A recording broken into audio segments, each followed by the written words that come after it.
Dum, dum, dum, dum, dum. Hello. Welcome one and welcome all to The Rock. So let's have a look.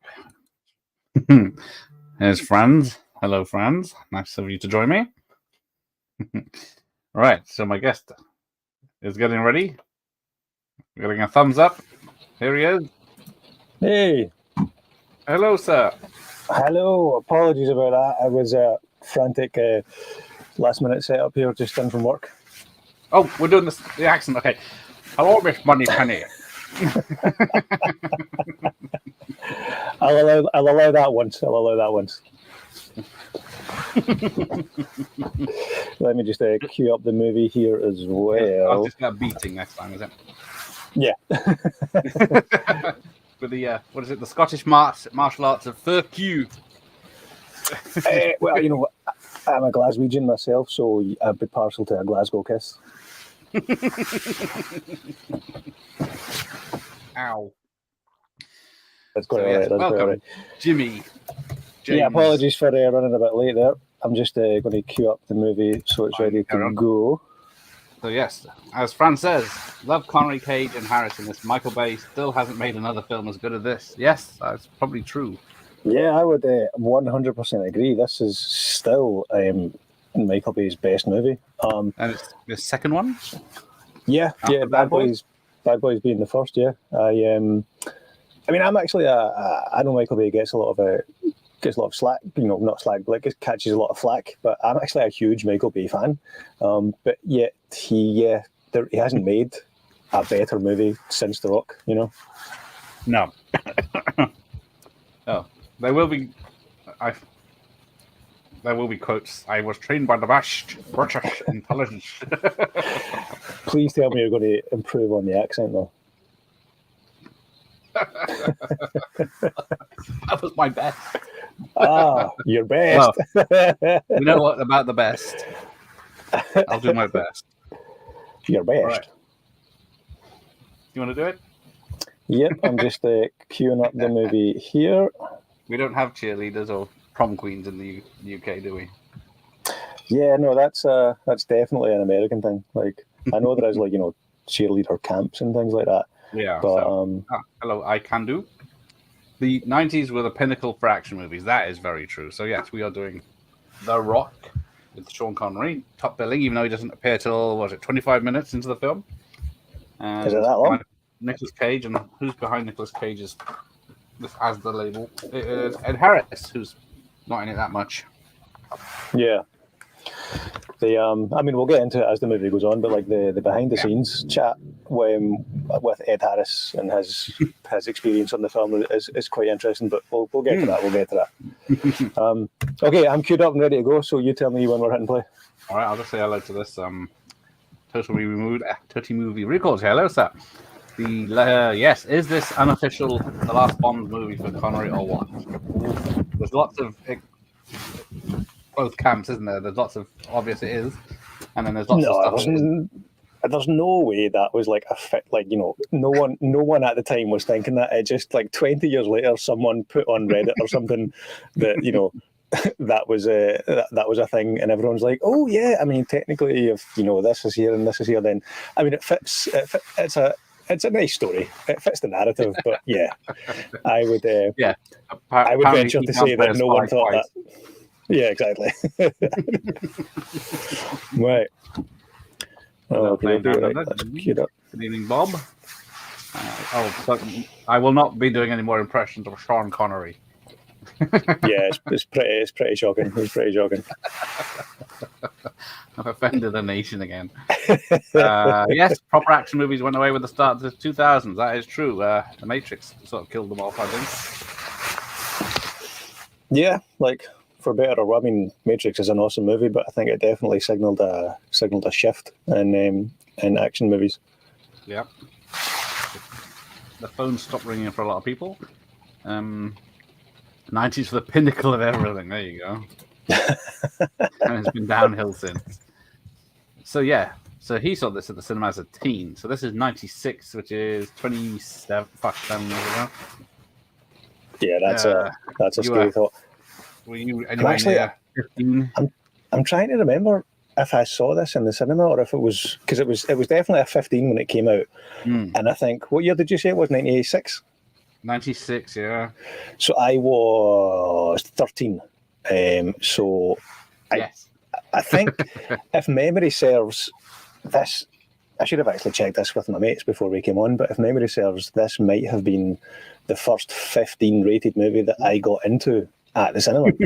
I remember the first 18 rated movie was Howard Stern's Private Parts, believe it or not, was the first 18 movie I got into when I was, I think, 15.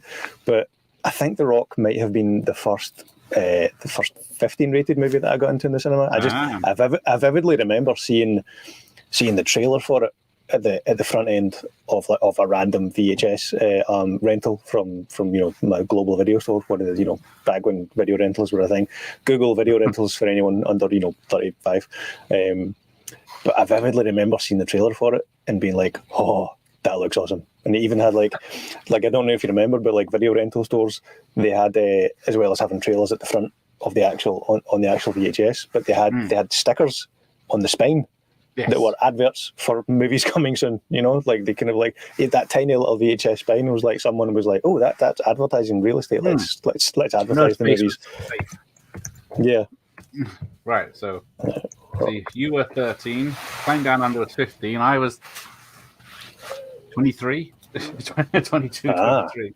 Because it's United States 7th of June 1996, and the UK got it quite quick, June 21st, 1996. So it's not bad for the UK. Yeah, especially for back then, because back then there used to be a lot of sometimes there was a huge gap between movies coming out in the States and movies coming out in the UK. Like a random tangent. A couple of years before The Rock, I believe it was 1994. Was in Canada for the summer, relatives in Canada. True Lies was the movie that summer. 15 in the UK when it eventually came out later on that summer, but I got to see it in the cinema in Canada, like in early summer. Came home and was able to like gloat and boast to all my friends that I got to see True Lies in the cinema, and we could, and they had to wait for it to come out, on video, like 6 or 9 months later or something like that. Yes. Right, let's play this because it's got a long intro. And okay, let's go for it. There will be toilet breaks. So the feature presentation is. So I'm being the devil of physical media here, and I'm actually just watching it on Disney Plus because I didn't have time. I didn't actually find that. Like I had like 5 minutes to get organised for this. I was like, my Steelbook and Blu-ray collection is in like dire need of organisation. There's no organisation to it at all, and I was like, unless it's like a Marvel movie or a Star Wars movie, I don't know where in the pile it is. So I was like, oh, hang on, it's on Disney Plus. I've got it on Disney Plus, like just off to the side here. Okay. Right. Well, you let me know.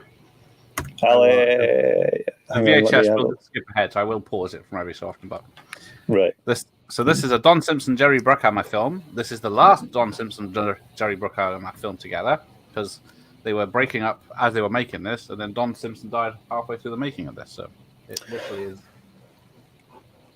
twice. Oh, that's right. This was he died during the making. I'm sure I think I was kind of like reading up on the trivia of it today. Like a random bit of trivia was they tried to keep the Don Simpson's passing from Michael Bay the day that it happened until the end of the shooting. But I think Nicolas Cage like approached him and offered his condolences and was talking about it. And then I think at that point that was the end of the shoot day. Yes, yeah, very much so. So there you go, Ed Harris. Also, arts and character actors in this as well. Yeah. There's quite a lot of quite a lot of like famous faces, like character actors that you recognise. Like the fact that Tony Todd is in this is like blows my mind every time because he plays such an out of type character. I finally saw this in the cinema last year. I was 13 in 1996 too. There you go. Where did you saw it in the cinema last year? How did you? That's how. It must have been one of those special re-releases. Oh, get that would have been people back awesome. in.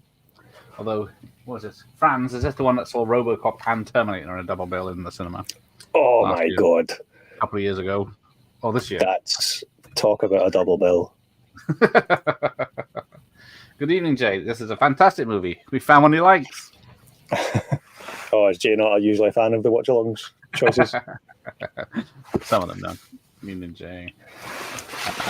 Everyone's agreeing. I'm glad you agree. Yeah, see? Everyone's checking on him. So, yeah. Barbara Hummel's passed away a year before. Two Lives, one movie. There you go. Good evening, Jim. Nice to see you. Ooh, someone might be missing this. You might want to hang on. If I remove your comment, what's his title say that? There it is. The answer's in his title. There you go. Yeah, it's an ironic title. I am, of course, Irish.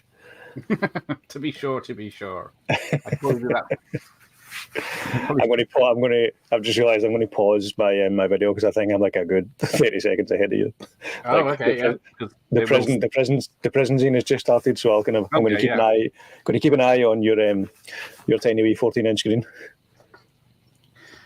Since when is 14 inches tiny? Unless you're up in the Highlands and it's cold.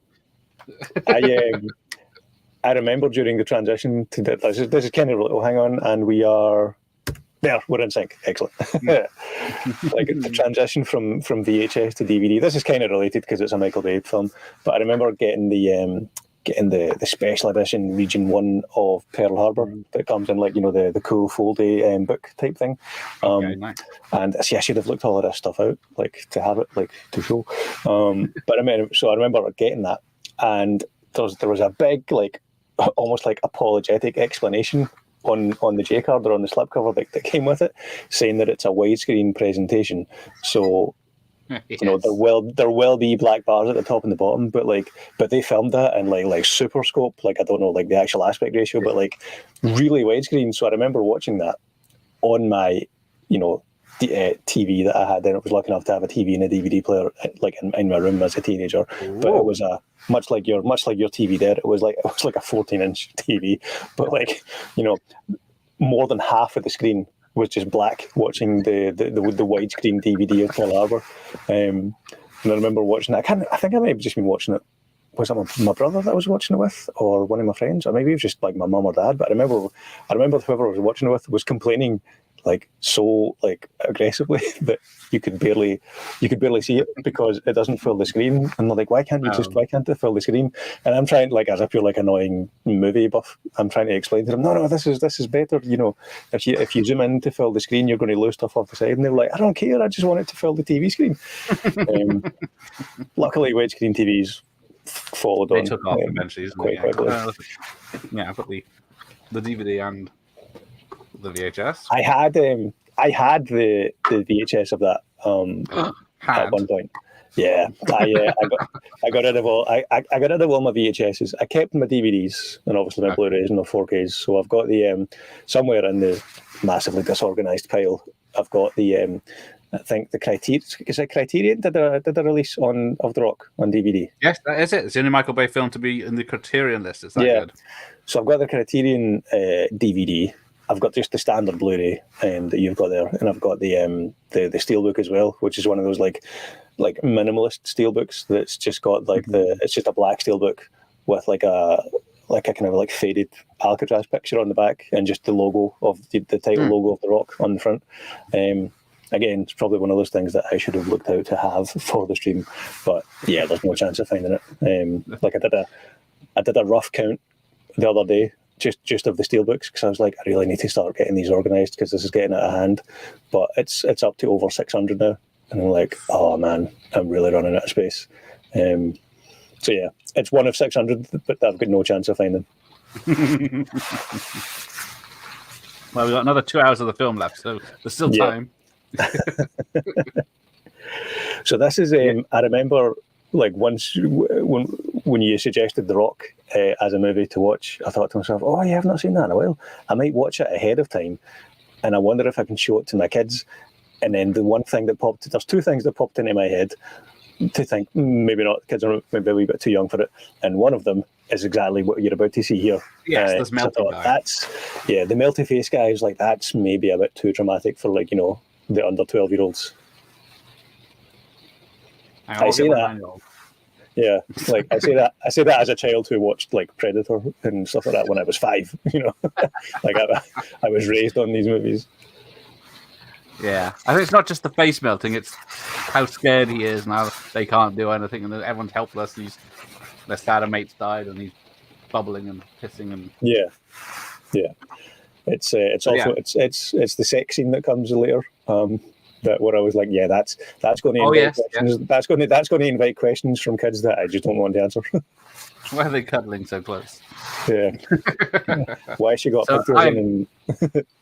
Yeah, I agree with Jay. This guest is far too good looking to have a YouTube channel and a physical media collection. So yeah. Oh, Jay, mate, you've just become my new best friend. Thank you very much. Although he's clearly talking about the 14-inch TV that you've got there. It's a very good looking TV. Fingers crossed it's lasted this long. At least as old as this film. So, I've just realised I totally forgot to change my background. That was from the last video that I put up. Hang on, that's going to annoy me. I'm going to change that as we're going on. Yeah, you vamp for 2 minutes. So we find out that Nicolas Cage is an old-fashioned guy. He likes vinyl, and this was in '96. He liked vinyl, so imagine what he'd be like. Wow. Now. Do you know what's funny? How that's came and gone as a thing? Because I over the past 2 or 3 years, I have now become one of those like wanky vinyl collectors. Yes, me too. I got nothing special, but it's good fun. But I've got such a niche collection where it's like about 100 records, but like 90 of them are vinyl soundtracks, and only 10 of them are like normal albums. Yeah, well, I got mostly soundtracks, mostly now or the hits albums from the 80s, and then some other people. Oh, this was the last film Bob watched in his local cinema before it closed. He was 20. No, that's a shame. Right, let me get this changed. So do you... I'm bad with that. Did you see this in the cinema, Gareth, I take it, yeah? Yeah. Oh, and I nearly had to edit it for the Busty magazines that are coming out now. 14 inches is more than enough. I thought so, but not according to... No. Anyone who says size doesn't matter is lying. When it comes to televisions, obviously. You want a projector then? I do actually. 45-inch. That you're going to pass out with that. If the TV if your TV doesn't fill the wall that it's on, it's too small. That's it. You tell the wife. That's my take on it, but that's a regular argument in this household. The cockroaches are popping. Apparently, that scene's cut out in the TV version. The melting men are all right, but the cockroaches popping is upsetting. Oh, this will be interesting. I wonder, if there's any discrepancies between the Disney Plus edit that I'm watching and the VHS one that you're watching.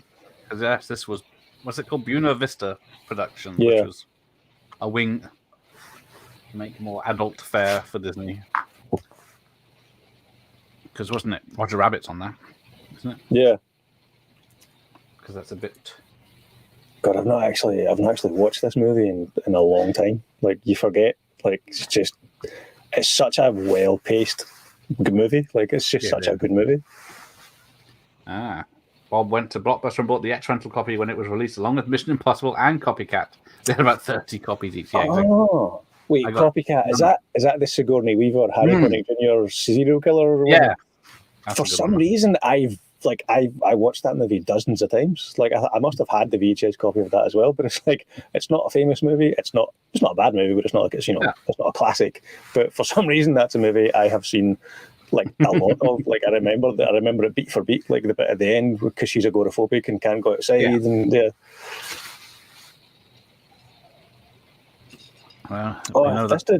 Well, he's relatively famous as well. What's his name? Yeah, he's in everything. What's he called? I'm just trying to think of his name. It's one of those character actors.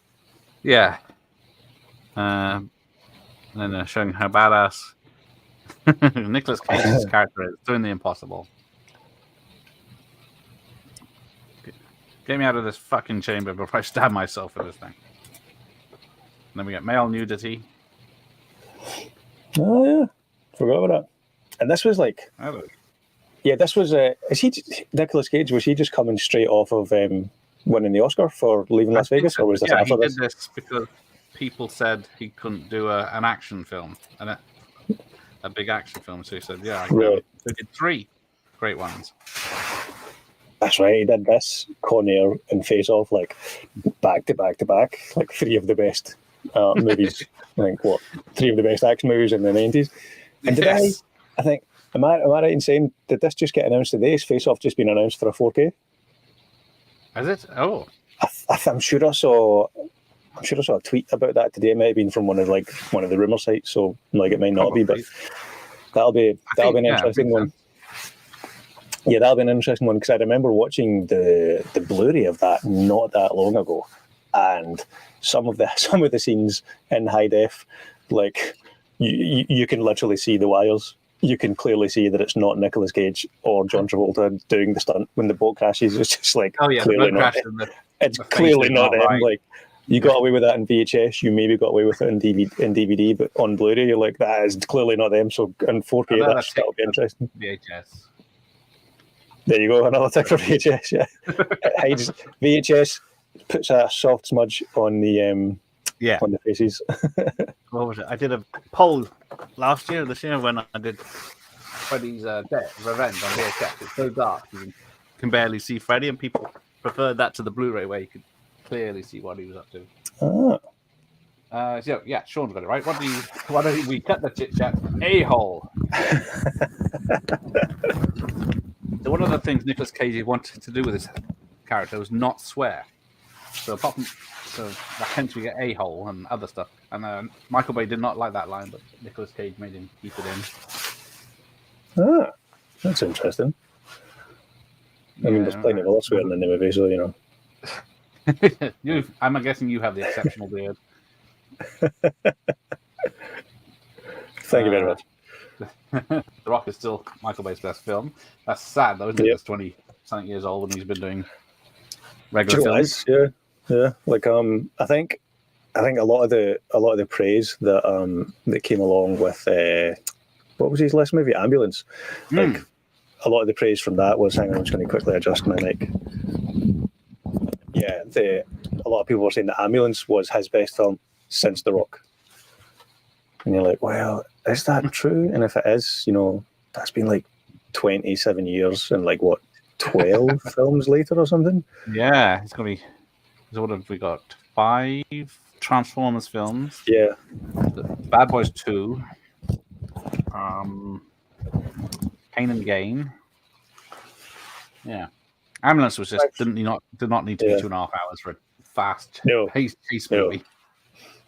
And the drone shots, the FPV drone shots, as cool as they were just like stop cutting away from them every 2 seconds. Like let us see, how the shot ends. Like, but that's a Michael Bay-ism, I suppose. Like you can't have a shot on screen for more than 2.8 seconds. I was just thinking about this earlier before we started that there are barely any female characters in this whole film apart from Connery's daughter and Cage's girlfriend, and they're just back there. So that's a good point. Save them. Is there any other females who have lines in the movie? Well, the black lady in the prison. You're not allowed to carry the gun. I got a goddamn gun. The hostage in the prison. Yeah. I mean, that's probably like that role is probably more problematic and a stereotype role than we probably want to get into. I wouldn't say that's a win for female representation on film. They'll just have to take it though for this film. Yeah. A lot of testosterone. Yeah, all the quotes coming out tonight.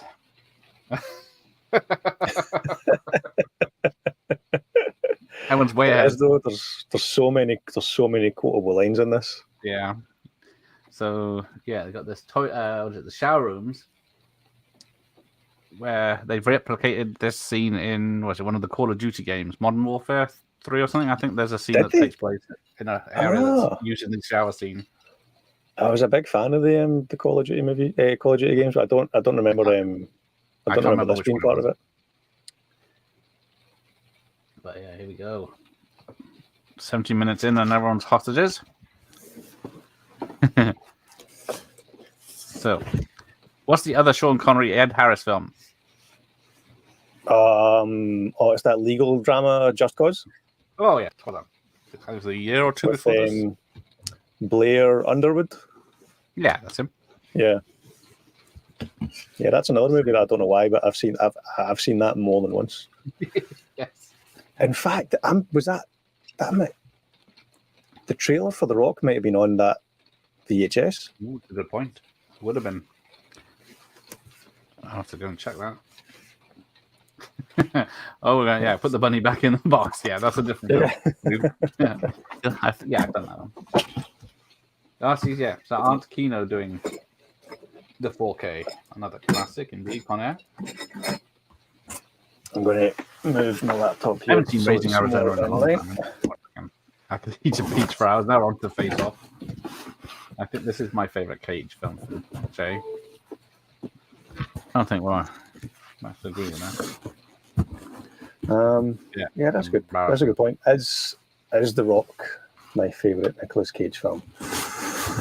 Ooh, yeah, Vampire Kiss, maybe. It's definitely top 5 Cage films, I think. Yeah, Crazy Nick is his best. Not Cage's best, but I have to give Gone in 60 Seconds. Great soundtrack for that too. Yeah, that was that's. I remember being a little bit disappointed with Gone in 60 Seconds. I think like coming from The Rock, Con Air, and Face Off.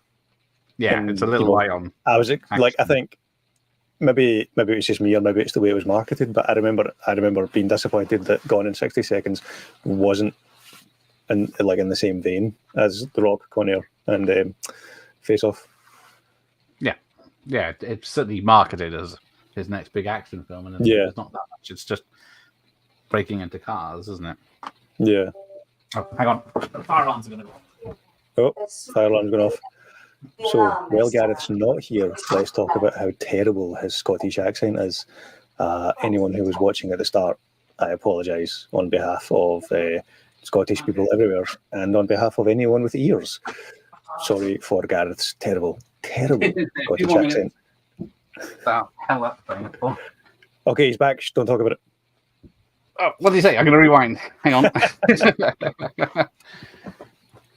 Stupid fire alarm is being sensitive. Right. Nicolas Cage is the same as Richard Gere, Marmite. Ooh, a lot of people like Richard Gere. I love Nicolas Cage. That's a hot take for sure. Mm-hmm. But yeah, I could see that, like, in terms of like a generational appeal, like Nicolas Cage being, oh yes, the next Richard Gere, even though they're probably the same. Yeah, because Gere had 10 years on him. Oh, really? Huh. Right. Well, I think so. Yeah, I remember being really pumped and really psyched for Pain and Gain, and it was too long. It was too long, and yeah, it just felt a little bit. It felt like there was 2 good movies that they chopped up and tried to squeeze into one movie that didn't quite know what it wanted to be. Like, is it a comedy crime caper or is it a dark crime thriller? And they just couldn't decide, so they just thought, let's chop up both of them, put them in a mixing bowl, throw it on the screen. We'll have The Rock and Mark Wahlberg, and we'll make money. And that all of that equals Pain and Gain. It was very low budget as well for the time. Yeah. Whereas I think, I'm sure I remember reading like he agreed to do the next Transformers movie if they let him do Pain and Gain for the small budget of 20 or 30 million or something like that. Yeah. This one had a budget of 75 million, which was a hell of a lot back then. But it made 335 million, so it made a profit. I think this might be the scene, like the commentary tracks on the DVD for this are some of the best commentary tracks on any DVD that I've ever listened to. I think this might be the scene where Ed Harris was just you can find it on YouTube as well. I think this is the scene where Ed Harris just kept kept fluffing his lines and just was losing his shit. And he was like, he almost did like a Christian Bale style rant, because there was like someone like flickering like one of the light mirror things, you know, to make this bit here, like, and he just kept fluffing his lines as he kept trying to turn to camera and deliver the line. But that's what I miss about like DVDs and the making ofs from the 90s and the early, because they put that stuff in the making of documentary, and they had interviews with the actor, where the actor, because Ed Harris is like on camera on like a sit down interview talking about that experience and being like, yeah, I was a bit of an asshole, but you know, it was a tough day. And it's just like, there's no like the PR and marketing companies, there's no way they would let stuff like that, you know, get out there, let alone be an actual extra on the DVD. But it's literally on the making of documentary. He's fluffing his lines. He's frustrated. He loses his shit at a crew member, and then they ask him about it, and he's like, "Yeah, my bad. I was being an asshole, but you know, it was a hard day." Yeah, he didn't get along with Michael Bay. Well, Michael Bay's style of directing, which was close up, back here, down here, this angle, keep doing it, another one, this angle from over here, so just he could cut to each of them in the editing. Like he wanted like say the first line to this camera, but then the second line to this camera, and then the third line to that camera, because you know, because Michael Bay knew he was going to cut every 3 seconds. Wasn't the woman in the prison in Borat? I will have to investigate. Was Borat around about the same time? Surely not. Like, Borat's like 10 years later, isn't it? Playing Loud Black Lady number 3 or something. Yeah. What's going on? Stupid alarms going off everywhere. Sean Connery is a legend. He will be missed, and he's really good in this film. Yes, that's very true. Thank you, Luke. But yeah, we've got who's that guy? Stuart something, isn't it? Stuart Baird, bad guy from Lethal Weapon 3. That's right. That's right. Do you know what? The movie that comes to mind as soon as I see that actor's face, though? No Escape with Ray Liotta. I was hoping you'd say that to prove your worth. Like that was one of those movies. Like, again, that was like a VHS like watch from the 90s, where you're like, this feels like this should have been a bigger action movie with a bigger action star, but somehow it wasn't, and somehow it got Ray Liotta. But that's kind of part of its charm, I think. You know, like you would think that would be like a Nicolas Cage or a Tom Cruise or a Stallone or something like that. So it was like, I wonder what the behind the scenes, you know, thing with that, because there's no way that the people who wrote that movie or the people who were pitching that movie had Ray Liotta in mind for that lead role. Yeah, goes straight from Goodfellas, and then Field of Dreams, then Goodfellas, then that, and then stuff like Operation Dumbo Drop for Disney. And what other weird stuff? Copland wouldn't have been too far behind that, I don't think. Copland was like, what, the early 2000s or something?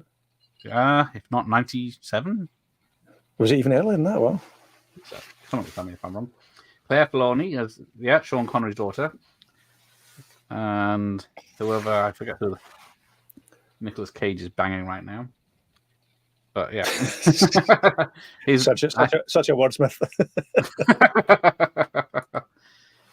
But they are listening to Rocket Man by who did Rocket Man? Elton John. Elton John. Yeah. So are they? I've never heard it, and then it's written down. That's what they're listening to. So muted. You can't. That would make sense for the line towards the end of the movie with Tony Todd. Mm-hmm. That makes that line completely less random now. You know? It's a rocket, and you're the Rocket Man. But yeah. Sean, we're going to gloss over the Sean Connery slapping women video and just, you know. We'll talk about Claire Filoni's tits. Yeah, cut that. I don't think we see them in this film. There's no TNA in this film. Do you know what? There's not. It's interesting for one of the scenes that like probably like did push it beyond like a 12A PG-13. It's not actually that risky. Like, you know, you see more nipple in Titanic, which is a 12, than you do in this. Yes. However, there's less melting faces in Titanic. Yeah. She was doing. It's one of those things where actor person was doing a lot, and then one reason they just disappear. Sometimes they take a step back, don't they? How we doing, look? First to work, first film to work with Nicolas Cage. Yeah, they was it Nicolas Cage? Because who was originally going to be the Nicolas Cage's character? Or it was a different character, but the one that. Oh, was it? Do you know, I don't actually know too much about the behind the scenes, like the original casting ideas for this. So maybe you can hit me with some casting trivia for this movie. Okay, it was another one I can't do accents of. An Austrian weightlifter. Really? I didn't know that. Arnie was offered the role of. It was a completely different type of character before Nicolas Cage signed on, but he was offered it first. But he was handed like 8 pages of a sort of script that was mostly scribbles. So he just passed, and he says he regrets it now because he would have got to work with Sean Connery. That would have been a weird dynamic, though. Like, because you get like, there's no way Arnie would be a passive subservient, like Sean Connery's obviously the alpha, like the alpha male in that dynamic, and you're just like, how could Arnie like, you know, be the beta to Sean Connery's alpha? That would be interesting. Yeah. I didn't actually know that this was offered to Arnie. But there was a lot. Well, it's credited with 3 writers, but then there was. Do you know Aaron Sorkin? Yes, one of the greatest writers like of all time. Yes. He polished the script. There was Jonathan Hensley, who did Die with a Vengeance and other stuff. He polished the script. They're uncredited. Sean Connery, when he came on board, he had 2 guys that used to do British sitcoms like Porridge and stuff. And Dad's Army, I forget their name. They also polished Never Say Never Again. So they polished up all his lines and some of the other scripts, but they weren't allowed to touch the action stuff. They could only do talking. So I'm in bed. How you doing, young man? No, I'm gonna say hello to Jimmy. See you, Jimmy. How you doing, buddy? Don't teach us some terrible accents. No. All right, go on, get to bed. Come and see you in a minute. So yeah, we're actually getting to the Rock now, are we? With the FBI from a distance. So yeah, Michael Bay would only do it if they filmed on the Rock, because they wanted to film it on sets and stuff elsewhere. But he thought the whole point of the Rock is part of the character. Yeah. I think you can definitely tell that. Like, I think there's an intangible, or, you know, a very tangible, like, benefit to that, because if you can, not that you can tell, but like, I think if it was on sound stages, like, it just wouldn't have that same like grittiness and rawness to it. Like you look at that shower scene, and you look at the other scene, and you're just like, you know, that's either the best set ever built or they're on Alcatraz. You know. Yeah, I think that's why the tunnel scenes, because they were filmed in elsewhere. They do look like sets, because they were on big sets, but still, obviously they couldn't get all their equipment, because they did find real tunnels at Alcatraz afterwards, but I'm not sure. I don't know why the fires are working and all these machines they end up with later on are still going, even though it's just a tourist attraction. The chat box on my YouTube window page has all of a sudden just enabled itself. So this is me for the first time seeing all the comments. So apologies if I've been ignoring anyone, guys. There you go. Ian LaFrancis and Dick Clement. Thank you, Franz. That's them. Yeah, they also did Never Say Never Again. Hopefully they made that better. Did I read as well that, was it this or Crimson Tide, or maybe both, that Tarantino did like uncredited oh yes, Tarantino was mentioned on this one as well. Yes, like you said, he did Crimson Tide for this. He did Crimson Tide, which was also like a Simpson Bruckheimer film, wasn't it? Yeah. Yeah, the real story of Pain Again is really bleak. That's true. Yeah, that's the thing. Like, yeah. Again, going back to that, but there'd been like, you know, 2 or 3 different like tones of movies. But like when it kept doing that like freeze frame like thing, saying, "Remember, this is a true story," you're like, that's weird. Like, because it's like you're playing it for laughs, but then you're reminding us that this actually happened. Real people died, and people actually died. But then you're also saying, "But look at how funny this is." these real people died, and isn't it funny how they died? Just like that's yeah. Tone is not the strong suit of that movie. Did not know what it was on. 13 Hours Benghazi. Yeah, was that Michael Bay? Yeah, that was very well made. Yeah, that was good. I did like that one as well. Yeah, that was the one where like Jim from The Office all of a sudden got ripped and became an action star. And you're just like, now he's Jack Ryan. So what? Yeah. I'll just be right back. Where are you? That's right. I remember that, Franz. We kind of briefly touched on that about the Ed Harris and Michael Bay relationship being similar to Ed Harris and James Cameron. I think on the DVD documentary or one of the making of was like they even talked about how like Michael Bay was always asking what James Cameron was like, because like Michael Bay was, I think, obviously James Cameron was one of his inspirations, was one of his filmmaking heroes, and for good reason. But yeah, that was interesting. That was interesting. Speaking of The Abyss, like, when are we going to get that? Not even in 4K, but just like a proper HD release. That's ridiculous. And if anyone who is a fan of The Abyss, but you haven't actually seen the director's cut, try and pick that up, try and seek that out, because not only does it add like 30 or so minutes to the film, but there's like a completely bonkers, well, not bonkers, but there's a whole subplot to do with like a tsunami and like, world-ending events around that movie that like is just completely cut from the theatrical version. I don't know if you picked up on that, Gareth. We're randomly talking about The Abyss. The film that no one who made it will talk about. Yeah, but like, have you seen the director's cut of The Abyss? Yeah. So there's that whole extent, like that whole like subplot about like the tsunami and the world-ending event and things like that. That's just completely cut from the theatrical version. I'm Stanley Goodspeed.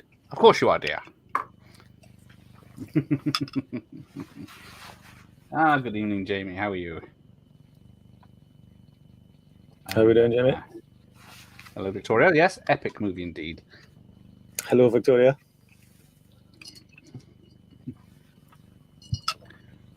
Now, I still don't know why they send Nicolas Cage in, because he's got no training or anything. He's got nothing to do with any of this. He should be preparing for the did they not talk about medical emergency? Yeah, I think they're just clutching at straws.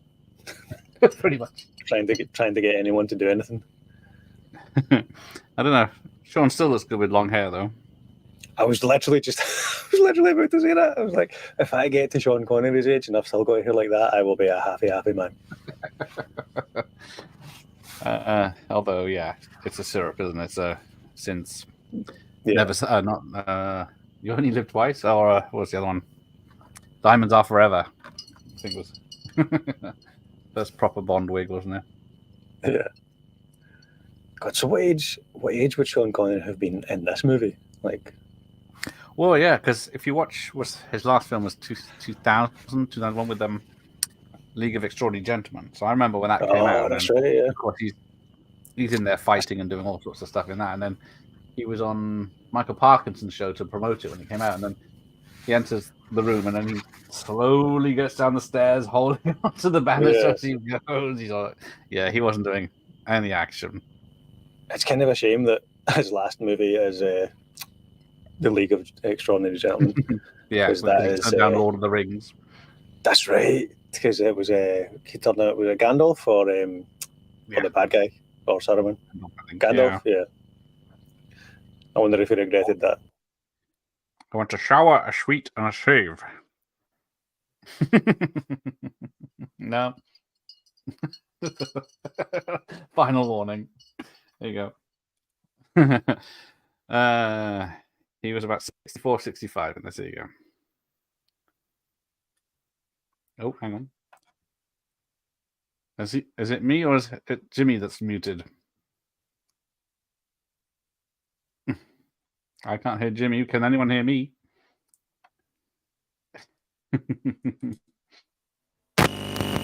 Oh.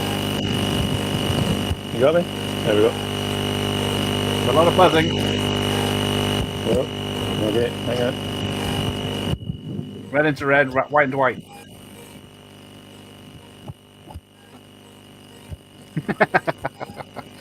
So yes, I think isn't the director cut the standard cut now of the Abyss? Well, I guess it's only on DVD, but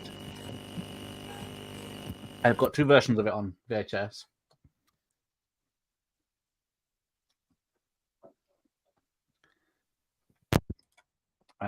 The League of Extraordinary could have been truly remarkable, but Hollywood got in the way. Yeah, had to have an American character in it. Okay, I'm going to fix the mic situation. No, I'm going to. There's a different mic I need to plug in. Give me 2 minutes. Okay. Oh, there he is. Attacked by the police.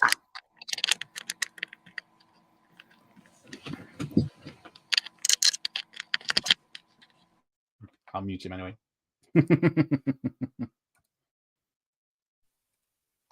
Oh, I can ban from studio. That's good.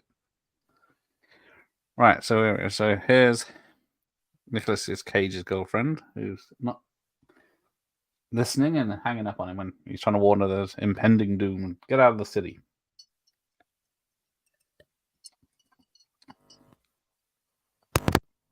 I do enjoy the film. It's good fun. A fun film. Just a darker version would have been good. Give us a thumbs up if you can hear that. Excellent. There you go. So yeah, if it would have stuck to the graphic novel, it would have been a hard R, but they could have done a happy in between. Well, all I heard was graphic novel. Did I miss something? Was this based on a graphic novel? No, the League of Extraordinary Gentlemen. Oh yeah. No, I never read the graphic novel. I wasn't even aware of any other pre-existing like IP to do with that movie. I just remember it being a pretty terrible movie. We said we enjoyed it, so you were obviously wrong. Really? Oh well, each to their own. But no, I thought it was pretty I'm right. So yeah, you might notice some of the music in this sounds very Hans Zimmer, because it is. Apart from it's some Hans Zimmer and mostly Nick Glenn Smith. And then we get Sean Connery singing in the shower. Who's credited on the soundtrack as the composer, or are they all credited? I think it says on it's the same as the back. I think it says Mr. Smith and Hans Zimmer. So now we get the offensive homosexual barber. That's right. Yeah, there's some things that don't quite hold up. I can't cut anyone's balls off with a trimmer now, can I? So yeah, try and fix something here. I didn't say it was good. Okay, it's not good. It's entertaining. I'll go with that. Yeah, entertaining. I didn't mind. I was 9. Okay, it was okay. Poor Stephen Norrington killed his career after he directed Blade. That's right. He directed Blade as well, which is like one of the best action movies ever made. Yeah. Yeah. Good ones before then. Definitely a big fan of Blade. Like I think a lot of people prefer Blade 2 over the first Blade, but I think I'm definitely in the Blade 1 camp. Blade 2 is good as well, but Blade 1 I think is just different films, aren't they? Yeah. Yeah, definitely. Because Blade 2 kind of leans more into the gothic horror element of it, whereas I think Blade 1 is just like a balls out. It's an action movie first and a horror movie, not even second, but it's an action horror. Yeah. So yeah, they really were at this hotel, and then they really hang that guy over the hotel. People could phone the police because they saw it. They didn't steal the cameras and stunt people doing it. But just look at how handsome that gentleman is. I mean, come on. Yes. That's a good looking dude in his 60s. Yeah. And then the real city behind them, not a blue screen. I don't forget how young Nicolas Cage is in this as well. Like you can see it in his face at certain shots. You think, look at how young he is. And there's nothing wrong with Hudson Hawk either. I mean, that's. I'll agree with you on Howard the Duck. My young my youngest actually is a big fan of Howard the Duck. She really likes that movie. Hudson Hawk. Do you know? I think I've only seen that once, like when it came out, and didn't enjoy it. So I've never when seen it it came again. out in '91. Well, whenever it kind of landed on VHS. Yeah. Is that the one? Am I right in saying that's like where he's like a cat burglar, and it's him That's and it. Mike Starr, like on like skateboards underneath Right. yeah, that's my only, and he's done like singing it. They're singing a song to like get the timing Would right you or like something. to swing on a star, Yeah, carry that's moving home in a jar, probably a and reason most people haven't remembered that movie. How did that? The movie is disturbing. See, but that love scene is totally embarrassing. Oh, singing in the theatre with my mom. Awkward. Yeah. Did we not? I'm sure on the last live stream for somehow Howard the Duck was brought up as well, and we I talked think I about was this doing it very. that week or around then. Yeah, we talked about that very. You talked about that very same thing, especially when he's in the bathhouse and he's cleaning the paraphernalia, shall we say? It's just like Keep it for clean. a This is a for family a channel. relatively kid-friendly movie. That's quite a non-kid I think it was friendly. supposed to be. That's the big joke, isn't it? Everyone thought, oh, it's a duck puppet thing. It must be a children's film. It's like a 15, isn't it, in the UK? Oh, they cut it down to a PG. That was it. Yeah. That's right. I remember your chat about that. Yeah. Blade, great. Blade 2, greater. Blade 3, utter shit. Yeah, I would say definitely. I would go Blade 1, greater. Blade 2, great. Blade Trinity. I've kind of got a soft spot for it because I'm a big Ryan Reynolds fan. And Triple H, even though he's terrible in the movie, but like just the fact that Triple H was in the movie is hilarious. So I wouldn't go as far as to say utter shite, but yeah, I'll say it's not. I'll say it's not great. It's not really a Wesley Snipes film because he's not in it. No, the CGI eyes story in Blade Trinity is one of the funniest things I've ever heard. Like, I don't know, like if you've not, anyone who doesn't know about that, like Google that because that's hilarious. Now the guy he steals his Humvee from is I think it's Sean Connery's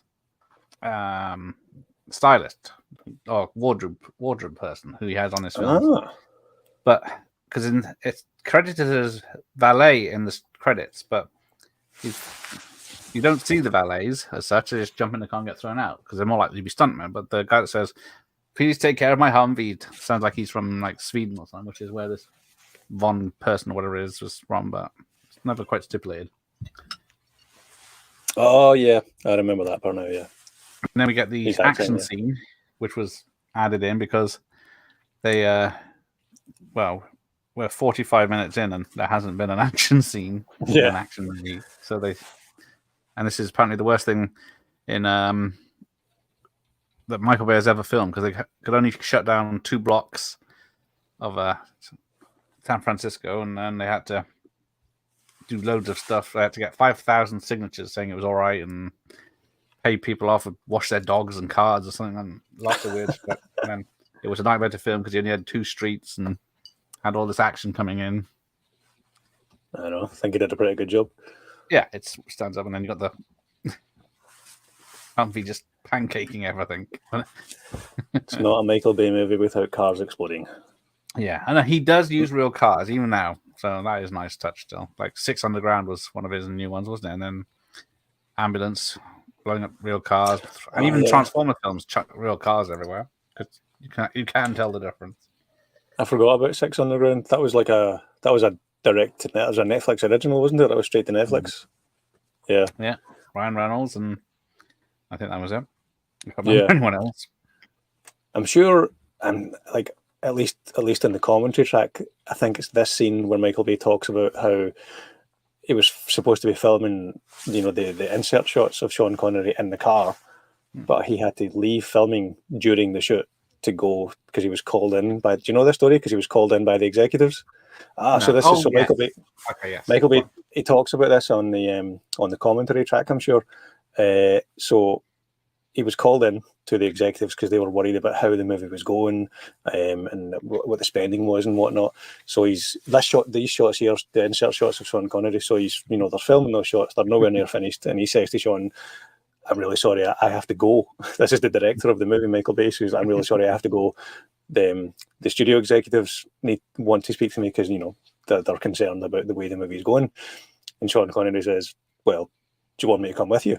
And so Michael Bay's like, okay.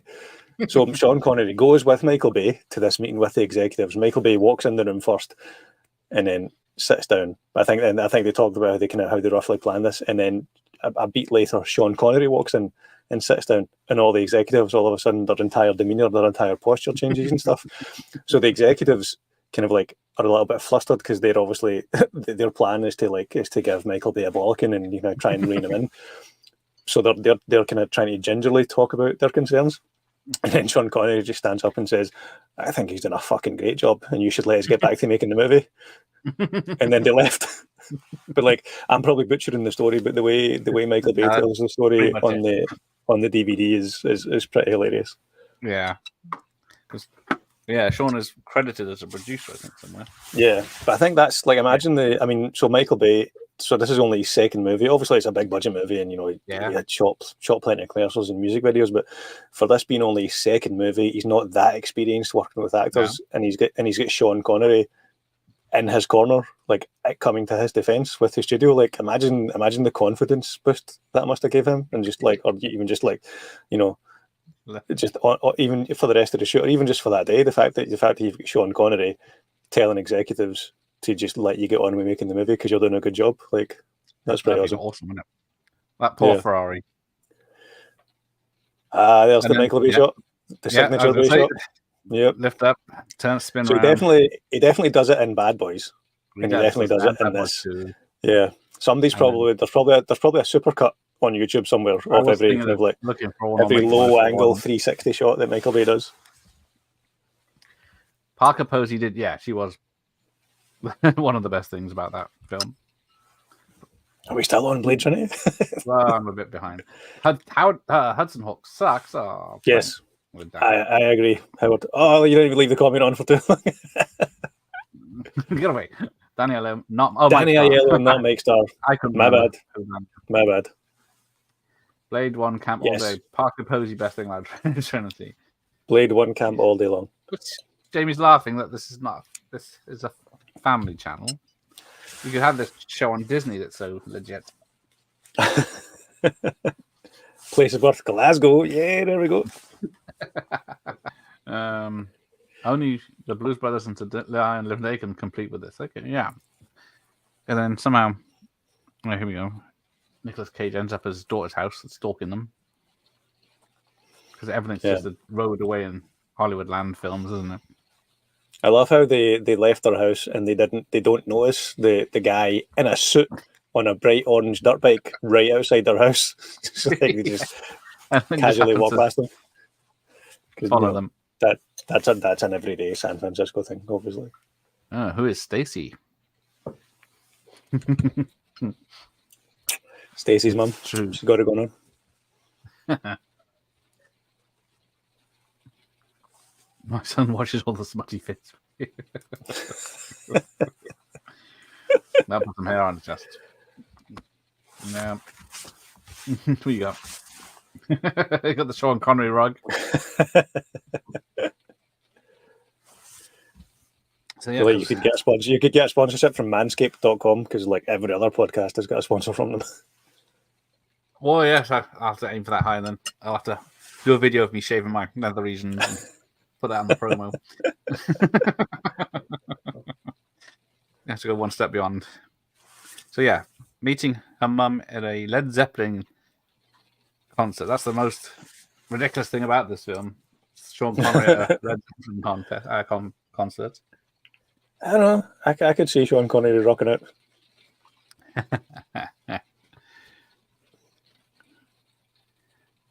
He does have the best wigs. I think he said this and Entrapment were his favorite films of the 90s. Yeah. Yeah, because if you didn't know, that's. I mean, I'm terrible at spotting wigs, but if as wigs go, I think that's a good wig. It is, yeah. Only because I know it is. But yeah. So they're written in as the women are only for the men to rescue. Yeah, so we've got Sean Connery's daughter, so Claire Forlani, she's got more than one line. The girlfriend has more than one line. So we've got the hostage lady. I think that is just one line though, or at least it's one scene. It's one scene. One with a couple of maybe 2 lines at the most. Yeah. So yeah, not the best. What is that test that they used to the Bechdel test or something like that? Yeah, which is something. Yeah. You're like, you have to, 2 female characters have a conversation with each other that's not about a guy. Like that's the Bechdel test, I think it's called. I guess, yeah. Jade, her friend, only has one line. Oh, Stacey, sorry. Yeah. Jade. But that doesn't count because they're having a conversation about a guy. The guy's her dad, but it's still a conversation about the guy.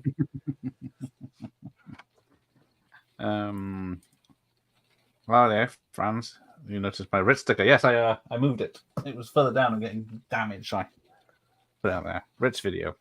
Because I know Andy Electric Geek used to work for them, or among others. Oh, did he? We never had I don't think we had a Ritz video nearby us. It was a Global Video, was our local video shop, and we also had what was the other one called? Amshad? Help me out here. Video chains in the 90s. There wasn't Ritz, wasn't Blockbuster, and wasn't Global Video.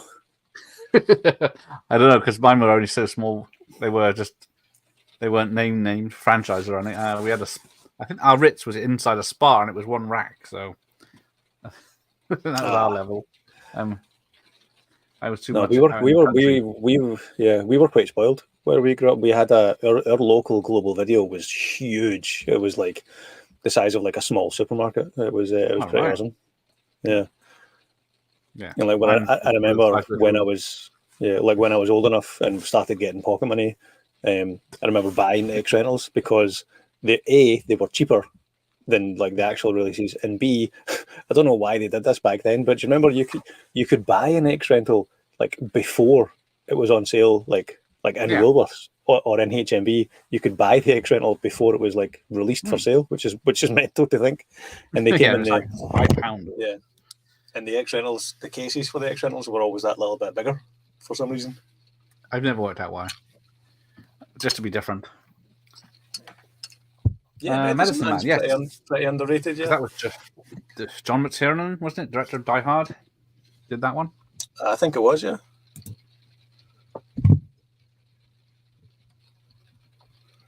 That movie taught me how to cure a headache. Medicine Man. Oh, agreed. Joe's back. Hello, Joe. Global Video lasted to the late 2000s. Okay. They hung in there. Yeah, we had a Global Video and a massive Global Video and a small Blockbuster, like within a 20-minute walk of the house. Yeah, Video Easy. I remember when I was in Australia when I saw those. Oh, is that like the Australian version of a video store? Just watched Exorcist 3 for the first time. Yeah, that's a good one. Yeah, I do like that one. I haven't got it on physical media for some reason. Yeah. So here we go. So, as always with all these action films, they always bring the 2 people least useful for the job along. So, like a 60-year-old man and a naive FBI agent. And they're the only ones that can do it in the end. Still think Michael Biehn should have been a bigger star than he was. Like him in Terminator is such a. I mean, I don't want to say it's underrated, but I think his performance is definitely overshadowed by the movie and by the fact that it's Arnie's big breakout movie, because there's so many scenes with Michael Biehn in Terminator that like if you don't have a good actor who says those lines believably, your movie just falls apart because it's ridiculous. Like he's talking about a cyborg from the future that came back in time. But like that scene when he's in the car with Linda Hamilton and he's talking about like, it doesn't feel pity or remorse or regret and it absolutely will not stop until you're dead. Like he nails that like so well. And if you don't have someone who can like deliver that performance to the level that he does, you don't have a movie. And I almost felt he was very underappreciated. Yeah, he already did what, Aliens as well straight after that. Yeah, and then The Abyss as well. He's in The Abyss, T2, yeah. but it's a deleted scene. It's in the extended cut. It's like a dream sequence or something, I think, in the prison. Yeah, in the T2, and yeah, he comes back. Yeah, But then, and then he popped out, like he did pop up recently. He was in an episode of The Mandalorian, season 2 or season 3 yeah, of The Mandalorian. He was in, yeah. I know he's not well, but yeah, he's in Walking Dead, Mandalorian. Oh, that's right. He's in. It's just like a standalone episode, or is it a recurring role in The Walking Dead? I think it's just one episode, isn't it? Scorpion King 4. There's a fourth Scorpion King. I think there's I didn't know at least that. 4, maybe 5. He was in the Tarantino film, or the Rodriguez side of it, wasn't he? Oh yeah, the Planet Terror. Planet Terror, there it is. Yeah. Yeah. But yeah, unfortunately, he's done a lot of TV. But yeah, Out of War with Wesley Snipes. Cherry Falls, he was the sheriff. That was a good one. That's right. Yeah. Oh wait. We almost had a line from another female character.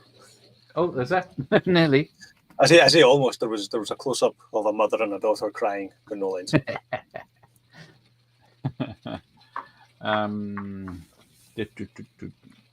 Oh yeah. So hello, Sean. How are you? Sean, hello again. And you are correct. Jurassic Park is the best movie of all time. I just saw this. Oh yeah, I never, because Extras 3 was an 18, so I couldn't get to see it in the cinemas. But at that time, Exorcist 1 wasn't even available to rental by. So here's a confession: I have only seen the first Exorcist movie. I've not seen 2 or 3. 4 and 5. Is there a 4 and 5? I've seen the original one, and then I've seen both edits of the. That's the 4 and 5. The Paul Schrader / is it Rennie Harlan that did like the kind of the studio version? Yeah, I've seen both versions of them, and was like, they're not that different, guys. Like that seems like you've made a big drama out of nothing. I've not seen them. I've not seen Exorcist 2 or 3, but the reboot / sequel, the trailer for that looks pretty good. The one that's coming out soon. 3. Don't bother with 2. It's not. You don't need to see 2, but 3, it follows on from the first film. Right. I will check. Then there's another 2 cuts of that. So there's a. I don't know if there is a director's cut, but it's using like VHS footage and stuff like that. Unfortunately. Okay. Is it any directors of note that did the sequels? I think. Yeah, it was the writer of the first one that directed the third one. Right. Because it's based on his book. My voice breaks.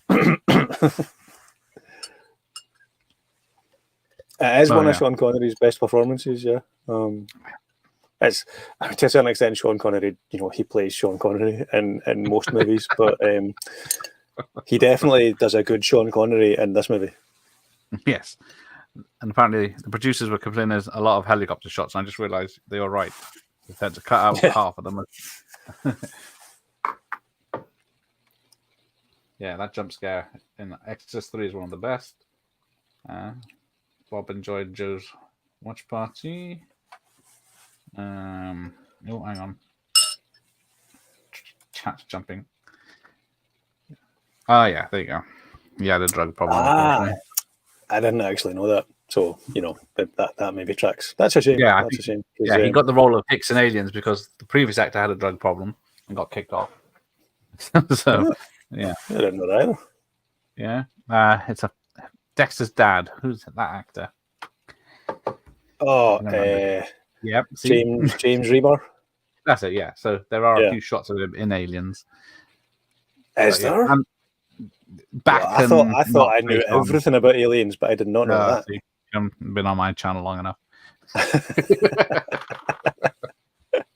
But yeah, you could maybe link to that video in the description below. Have I done Aliens? I can't remember now. Oh well, we definitely need to do an Aliens watch party then. Okay. Which cut?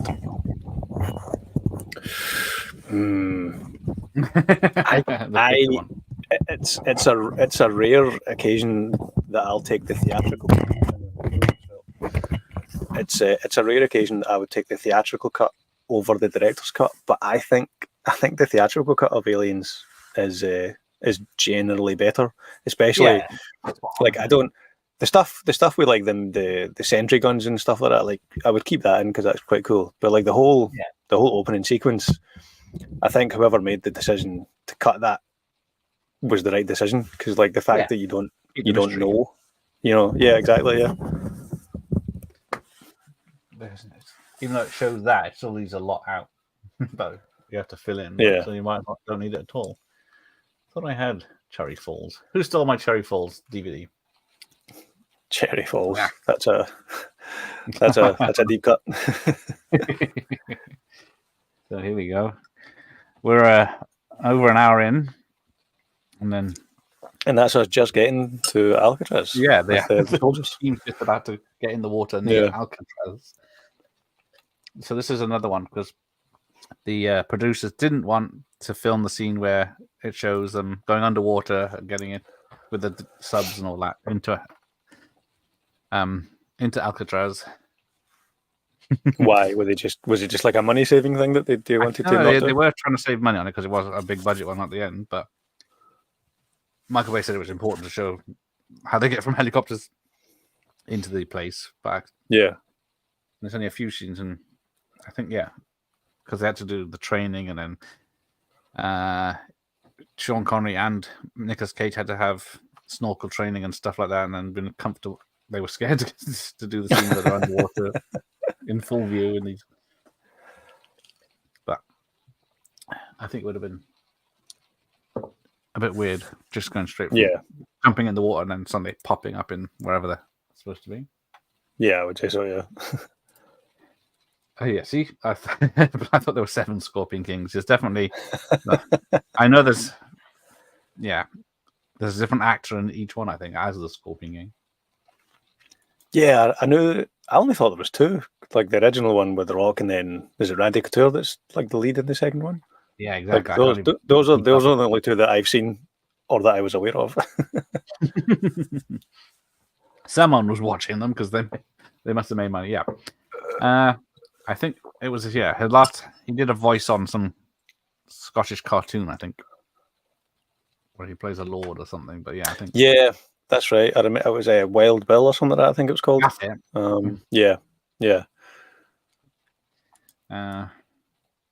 You got this VHS, Blu-ray, and DVD. See, I've only got it on VHS and DVD. I plug this out just in case I needed a backup. Yeah. I wish I'd found the steelbook of The Rock because it's even though it's like a simplistic design, it's one of my favorite looking steelbooks. Like I love one of the reasons that I love steelbooks is the when it's not like the standard poster art, when it's just like an icon or an image from the movie with no text. It's like the cover, or at least the back cover. That's one of the reasons I love steelbooks. And I think I said earlier on the back artwork on the Rock steelbook, it's just like a shot of Alcatraz, like looking all like cool and moody. Yeah. Big fan of that. Maybe one day we'll see it. It'll be there somewhere. Yeah. Jamie was 16 and she saw Exorcist 3. Okay, I'm definitely need to go and put that on my watch list because people keep talking about it. Yeah, definitely. Just watch the theatrical. You don't need to. Right. Because the only difference is the original cut doesn't have an exorcism in it, but the producer said it's called The Exorcist. You're going to need an exorcism. Yeah. Like Halloween 3 with no Michael Myers. Yeah. Spoilers. Yeah, there are a lot of great actors in this movie. There's John C. McGinley, Michael Biehn, who people think was going to be in the film a lot longer. Yeah. Oh yeah, that's a good point. You probably would think he would have been in it for a lot longer. Yeah, because it's Michael Biehn from Terminator. Boom, he's dead. Okay, next. I think the Nun 2 is probably doing quite well because welcome to Alcatraz. Or is it Welcome to the Rock? That's such a trailer line. Like, exactly. You would just think, like, as they were filming that, you're like, yeah, this is just for the trailer, guys. Isn't The Nun the only film out at the moment? The Nun 2? That's probably why it's doing so well. Yeah, there's not been a lot out in the past week or two at the cinema that I've been like. I've not been to the cinema for a couple of weeks. Yeah, I think the last film I saw was it Blue Beetle? No, I saw Mercy Falls, which is a Scottish-made kind of thriller horror movie. That's had like a limit. It's had a limited release in Cineworld up in the UK. Up in Scotland. So I think that was the last film I saw at the cinema. But there's not been a lot that I've been desperate to see that's came out this week. Like The Nun 2. Was there a murder in it?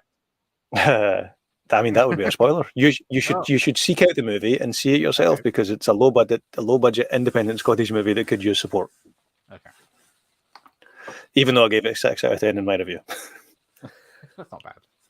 Yeah, 6 out of 10, works out 3 out of 5. And as they say on the Empire podcast, that's still a recommendation. Okay. So yes, Narcissus is probably the only person in the world that likes Exorcist 2. So. So how many sequels did they actually do to The Exorcist? Well, there's 2 sequels, but the second film has Linda Blair in it, so it is a sequel.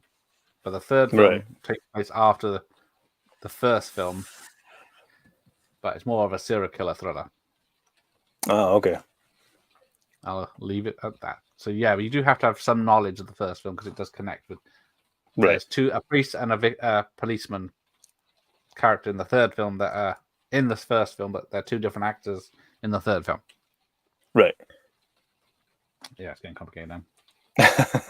Jamie's not a fan of 4, 5, or 6 Halloween. Oh dear. That is the. Yeah, I mean they're all relatively shite. I think most people would agree. Oh yes, I did see that. Expendable 4 is next week, but. Oh, I'll definitely go and see that. The trailer for that looks looks half good and half not that great. Like there's some really poor CGI in the trailer, so hopefully that's fixable by the movie's release. But it doesn't, it's not like they've got a lot of time to make the CGI. It's just like the green screen shots of them, like of 50 Cent on top of the tank or something, and you're like, ooh, that's like my 9-year-old could do better than that.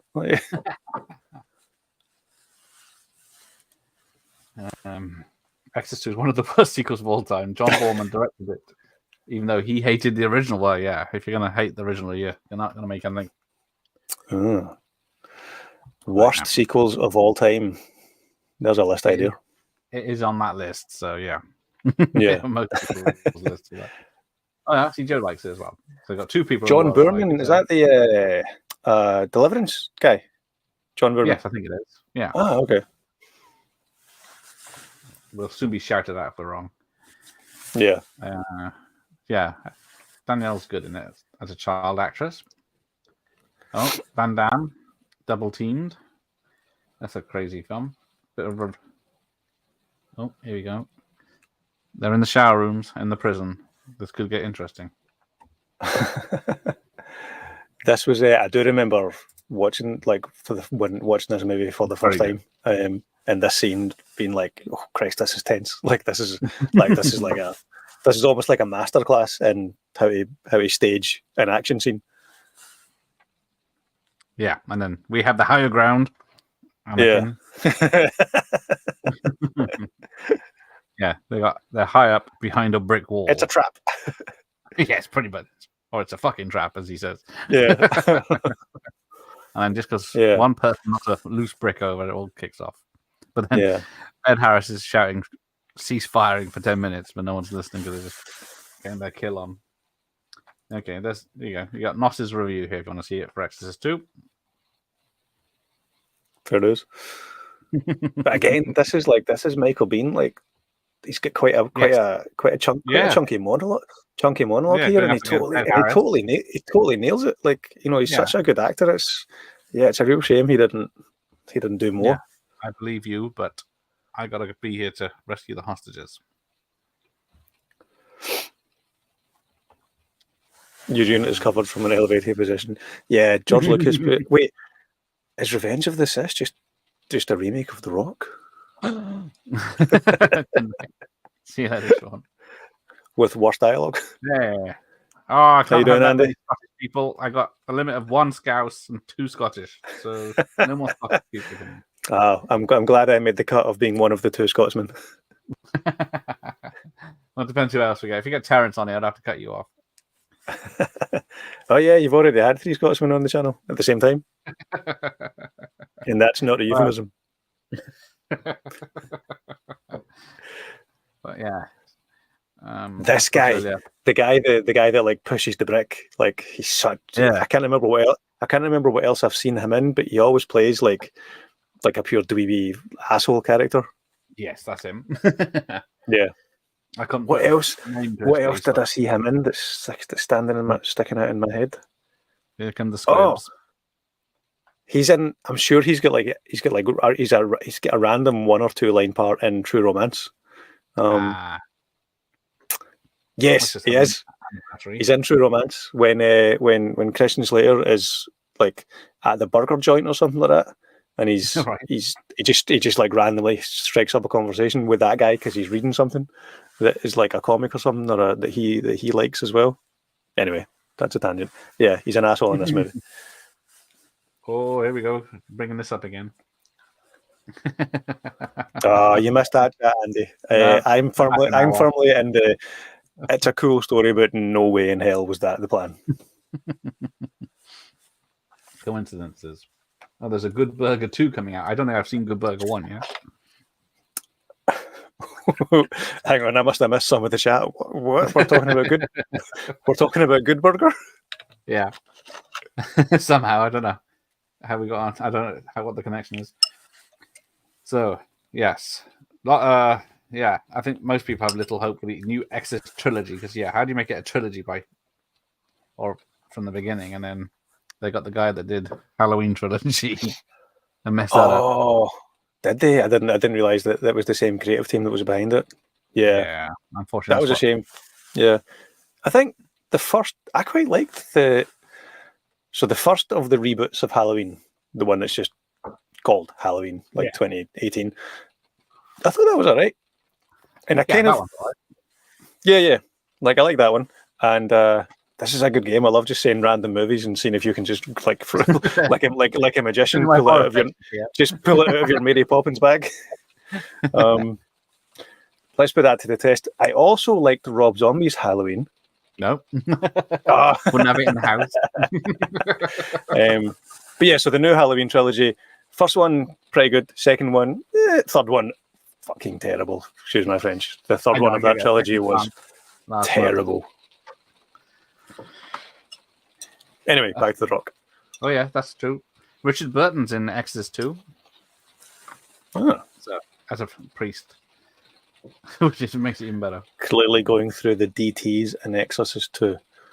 DTs? That's a drink. Ooh, what's this picture? Yes, definitely. Rest in peace, Sir Sean.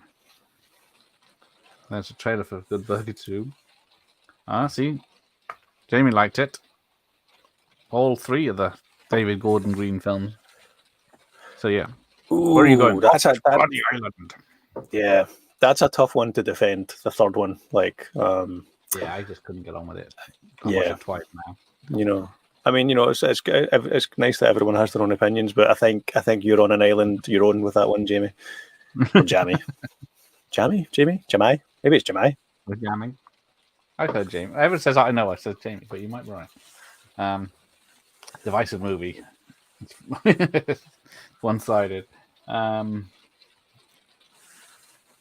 yeah, so Nos prefers the Legion cut, which is the other cut. Yeah, Brad Dourif in bits of Exorcist 3. I will see the new Exorcist, but I don't think I'll pay money for it. Yeah. We've got one alive. Holster that weapon. That sidearm. So this is pre Candyman, isn't it? No. No. Ah, Candyman was 91, 92. is it that old? Shit. Hang on. Where is it? What have you done with it? Son of a bitch. Where's my Candyman? The Candyman can. I'll just have to use it. I got the DVD. I can't find my. Here we go. Candyman. And yeah, 92. I think it says on the back. That's interesting that Tony Todd goes from the lead in Candyman. Say again? I think he must have done all three Candymen by that time. Oh, that's right. I forgot he did the sequels as well. Yeah. Yes, most people do. Yeah. So this is the chat that people like to kind of refer to when they talk about the James Bond connection, isn't it? When they talk about like the stolen files and the microfiche and stuff like that, and you're like, oh yeah, that would fit the narrative of a James Bond story, and you're like, yeah, it would, but that doesn't mean it's true, guys. Come on, it's a nice story, but you're kidding yourselves. It's just a coincidence because he's the same age as Bond, and he's a spy, but then because he says Bond's in the Navy, and then as a commander in the Navy, and he's in the army, so yeah, the reason, unless he's lying, which is what other people say. I haven't seen that for ages. The outtake. Oh yeah, that's a good one. Do you know what's funny? Like I know he's obviously been on screen loads, but you can't. I can't remember the actor's name, but the guy, the lead FBI agent guy, I can't see him without thinking of The West Wing because he was the chief of staff in The West Wing. That's him. Yeah, all the time I've been watching this, I never noticed. Yeah, like that's definitely what he's probably most famous for. Leo, yeah, Leo McGarry, yeah, in The West Wing. Oh, I love The West Wing. It's such a good show. That's an Aaron Sorkin show. To go back to your earlier comment. Yes, I must get to speak to him. They've got such good. The two of them. They've got such good chemistry in this movie. Yeah, it wouldn't work at all if. Yeah, because I was just thinking that, like, ever since she said Arnie was offered the role, and she's like, how would that scene have played out? Like, Sean Connery is going to overpower Arnold Schwarzenegger and get his gun. Like, yeah, it was a different character. A lot of the stuff Cage brought with him, changed the name for a start. What was the original name? Do you know? Womack. I don't know. It's not God. It was similar. It wasn't Stanley. But it wasn't. It was. Yeah, I can't remember. It was a similar name, but they just changed it. But yeah, just checking the random trivia page on IMDb for The Rock. The first thing that pops up is Sir Sean Connery insisted the producers build a cabin for him on Alcatraz, as he didn't want to travel from the mainland to the island every day. Wow! And if you're Sean Connery, you get a cabin on Alcatraz. I wonder if that's a tourist attraction now. Like, here is the prison, Alcatraz, and here is where Sean Connery stayed when he lived here. Well, apparently there's such good catering they're eating steak and lobsters in the prison. In the prison, not cages. What are they? Cells. Sure. So I'm sure that makes something better. Yeah, it's worth seeing. You're right, cinema. Franz. That's a good point. That's the one film that's out that I definitely do want to try and see at the cinema. Yeah, is it still around? Yeah, apparently it's getting good reviews. Yeah. Okay. Yeah, Donald Pleasance was great as well. The Equalizer 3 is bloody fantastic. Must have seen it twice. There you go. Jamie's half Scottish. Oh, there you go. They came from a Loch Leland. The good half.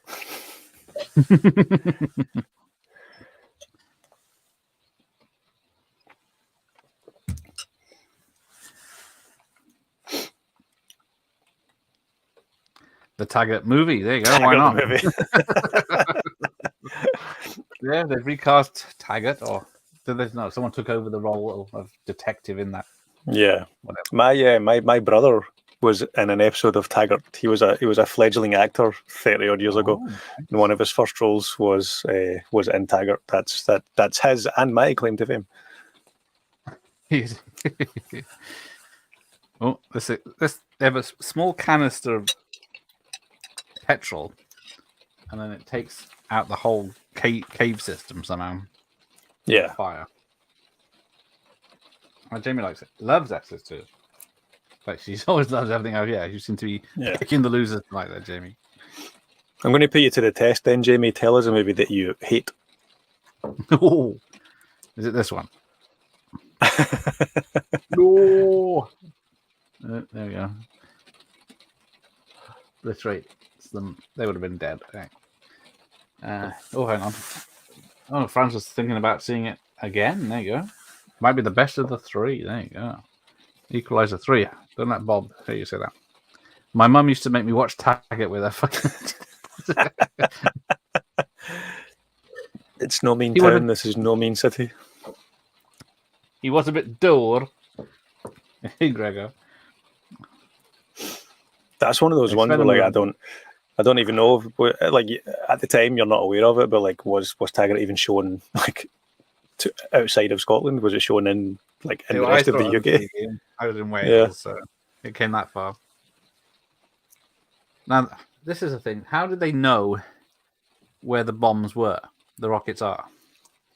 No, we've got to get to the morgue, but I never remember seeing anything that says they would hide them in the morgue.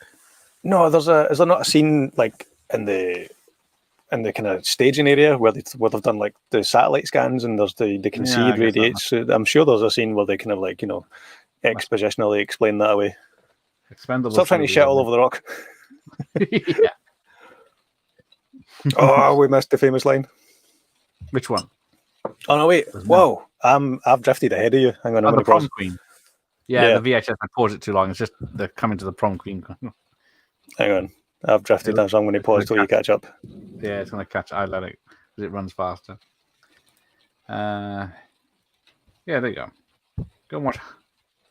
Oh, the guy got it in the neck. Yeah, I'm going to pause mine now. Getting too far out. Indeed. All right, enough with the bloody Exorcist. Are we still talking about the Exorcist? Yeah, well, let's talk about The Rock. We're going back to The Rock. No more Taggart either. We'll have a great theme tune. Oh, see, we'll let you have that one. See, Andy can say that because he's Scottish. I want to see his passport. I always thought that one more Taggart thing. Yeah, he did look like Alex Ferguson. Taggart did look like Alex Ferguson. They're from Glasgow. Thieving Scouser. There's no such thing. Sure. Oh, yeah, I got my Batman 89 image down here. I did see The Flash only once. Ooh, your tone makes me think you did not enjoy it. I don't mind it. It's just I really like The Flash. Like I might have did my review too quickly and gave it, was a wee bit too generous. I'm sure I gave it 8 out of 10 in my review. But I think I was on too much of a high just coming home from watching it and really enjoying it. I did enjoy it while I was watching it, but then the more I think about it, yeah, I think that's one. I think in hindsight, I'd probably drop it to a 7. I'll watch it again when I think the Steelbook's out fairly soon. I'll watch again and maybe adjust it. We'll see. Oh. Guys, get shots to the foot, then get some air conditioning units slammed on his head. I'm trying to see how far ahead or behind I am of you. I think I may have paused too long. I think I'm just catching up now. Okay, no, so my guy just got shot in the foot, so I'm a little bit behind you now. Yeah. So hang on, let me skip forward 15 seconds. Now, right. Controversially, the invasion of Iraq by US forces was done because of the weapons of mass destruction. And one of those reports that people read that said they have weapons of mass destruction was from a British agent or something like that. Someone leaks it, and they found out later that the whole thing was fake because what they described as weapons of mass destruction was one of these bombs with a circular green liquid. Why is that not on the IMDb trivia page? I think it's right at the end under spoilers, which you have to expand. But yeah, so we went to war in Iraq because someone watched The Rock. Wow. I mean, that's better than the pretend reason. But let's not get too political. All right. Let me see. I'm going to pass William Forsyth, that's that guy's name. I kept forgetting his name. Yeah, he goes batshit crazy in Out for Justice, also later this month. Oh, there you go. It's pronounced Jamie, just spelled different. So his heart pronounced Hiarte? Hirt? Right, I'm way down seeing if it's on the Candyman talk. Oh, Tony Todd's also in The Crow. Oh, yes, X-Files TV show and everything. I don't think horror these days has got a cameo in. Yeah. I think there's a huge chunk of a certain generation who would know him from Final Destination more than anything else. Yes. He's supposed to be coming back to that franchise at some point. You spasm so hard. Have they made another one? Yeah, they've been threatening it. So the DTs is a delirium tremens. Okay. When you have alcohol withdrawal. Oh, that's right. I forgot. I'd asked about that like 40 minutes ago. Yeah. Let me catch up. I'll skip all the Halloween and Exorcist talk. Yeah. We'll do a separate Halloween video, guys. Let's get back to The Rock. Outland. I love Outland. Outland's a great Connery film. High Noon in Space. Yeah. Outland is good. Actually, that's one I don't think I own a copy of that. I mean, you try and track one down. It's on Blu-ray, is it? See, that was another test for you, Gareth, for you to just go like this and like grab a cloth. You've already, I'd have to nip upstairs to find Bob Hope is dead. I thought he died years ago. Yeah, no more Halloween talk.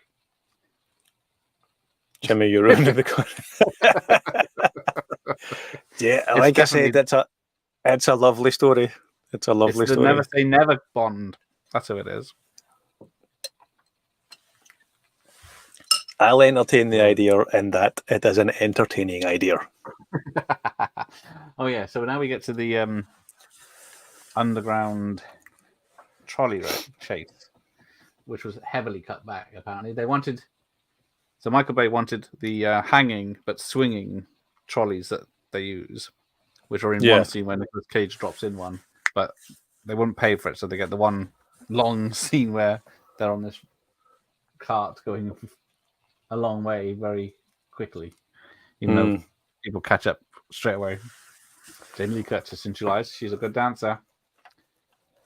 But I wonder if this was this was Michael Bay's like little homage to Indiana Jones, the trolley chase scene. Yeah, that's what he wanted. But he wanted hanging ones. Yeah, like I don't think you can watch that and not think of Temple of Doom. Is it Temple of Doom? Yeah. Like I don't think you can watch that and not think of Temple of Doom. Yeah. See, Connery was playing golf on Alcatraz. I bet he was, but he had a driving range because I think it's in his contract. He can't not be within a few miles of a golf course, so he can do that on his time off. Like, imagine getting to that level of status as an actor, where like that's literally part of your contract. Yeah. So, because in Goldfinger, I think was the first time he played golf, and then it took off from there, and then. The actor, Gert Frobe, who plays Goldfinger, couldn't play golf, so they had to have someone stand in to play golf for him.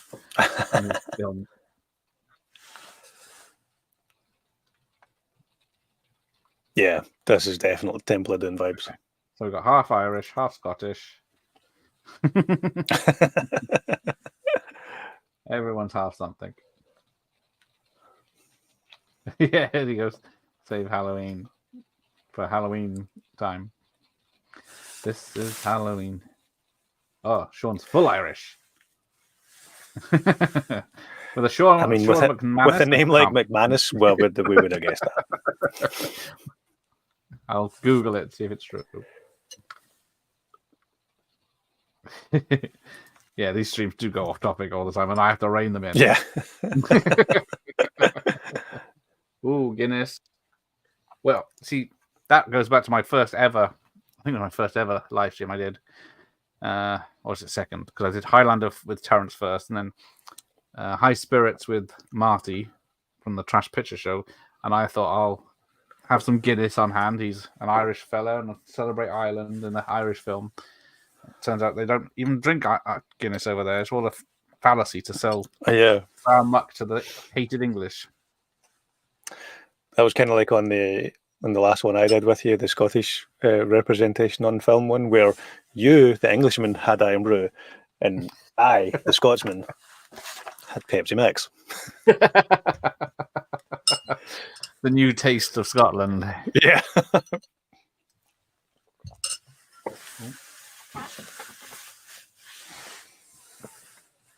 Right. Hope everyone's okay. Oh, it's you too. Just mentioning Irish things now. Although I do like the film. So if everyone is in agreement that The Rock is Michael Bay's best movie, what's his second best movie? I'm going to go with the first Transformers. I haven't seen that in long because not much happens in that. I do like which is the fourth one? Which is the one in Chicago with the? That's number 3. Well, 3 and 4 are mainly set in Chicago, but I think the third one is ending is in Chicago, and the buildings are collapsing and they're sliding down through the building and then their wing gliders are coming in, and that I'm pretty sure that's 3. But yeah, it's the only bit I know. But I do enjoy the stunts in them. Yeah, I do like stunts in Bad Boys 2 as well. Yeah, for me it was thinking about the second best Michael Bay movie. It was either going to be the first Transformers or Bad Boys. I think the first Bad Boys movie is a brilliant movie as well. But I remember watching there's you could count on one hand properly memorable, impressionable cinema moments.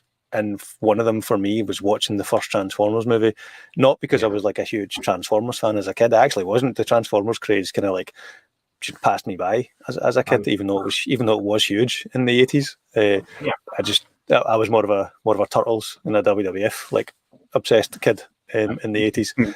But watching the first Transformers movie in the cinema was just one of those moments. It was what the Transformers, The Matrix. Watching that in the cinema was another one. The Dark Knight. Watching those are movies that I remember just being jaw on the floor, in amazement at those some of the spectacle on show in those movies. So the first Transformers movies will always have a soft place in my heart, special place in my heart. You can talk what the hell you like in the chat. Actually, I just won't highlight talk about. I want to bring it up. Oh, there you go. She doesn't like Starship Troopers after you. Come on! Starship Troopers is a brilliant movie. I've not seen it in a long time, so I'm not sure. I'm not sure if it holds up, but I did love that movie when it came out. I'm wondering, is that one of those movies where the CGI really doesn't hold up? It does. The spider, the aliens, yeah, they still look good. I think, especially even in 4K. Yeah, I've got the 4K of that, but I've not watched it yet. I probably haven't watched that since it came out on DVD. Maybe once since, but Whoa. Yeah. Let's see. Yay, a Flash fan. I'll give it that. Oh, see, I love the Flash too. He loves a Flash. Dun, dun, dun, dun, dun, dun.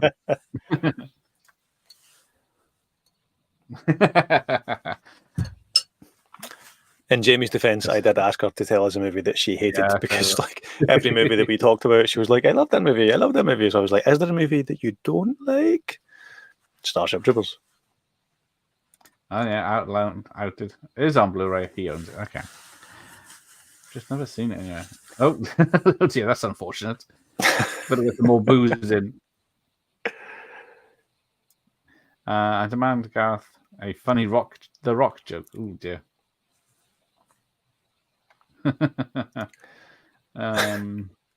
I Is this are we about to come to the scene where like it's the conversation between Sean Connery and Ed Harris? Because that's he walks. brilliant. That is a Yeah. brilliant scene. Oh, look, female characters. Gareth sounds odd for an Englishman. I'm as English as Jimmy is. I am not taking that bait. I'm leaving that bait down there. All right. This is such a good scene. Like the dialogue between the two of them is so good. Yeah, it's got like you masters of the craft. Yeah, exactly. You wish they had more scenes together, but then would that detract from how special that one scene is? But it's such a good scene. They're so good. They're so good together in that scene.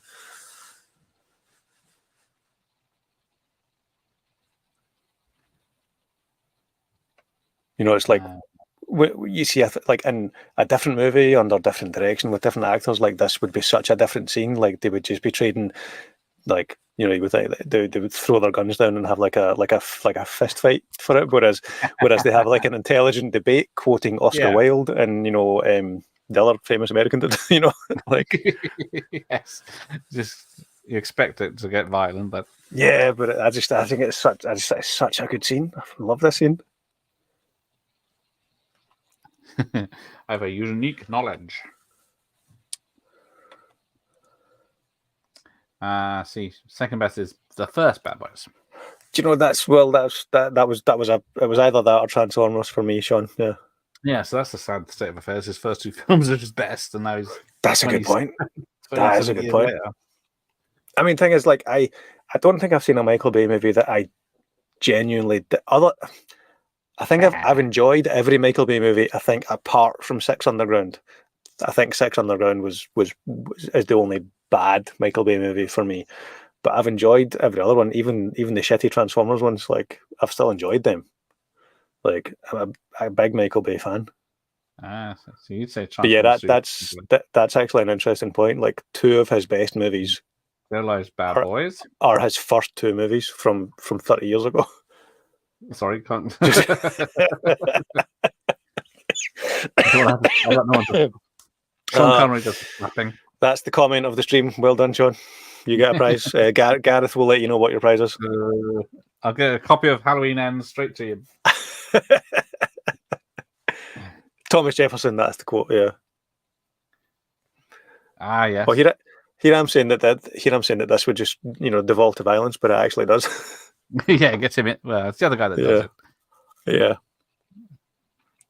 Where are the guys in ships? Yeah, I saw it in his eyes. He's not going to kill anyone. Yeah.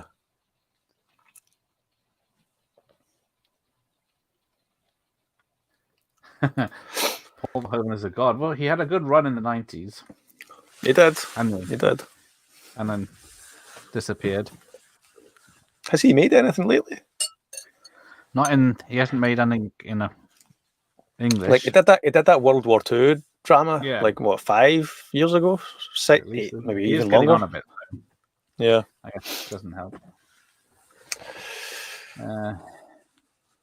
Oh yes, there you go. She didn't like the propaganda. That's part of the joke. But yeah, this guy. So the random soldier that threw Nicolas Cage out of the window there, I'm almost positive he had a semi-recurring role in. There was an HBO prison drama called Oz back in the 90s. That was amazing. I'm pretty sure he was in that. He was one of the guys in that.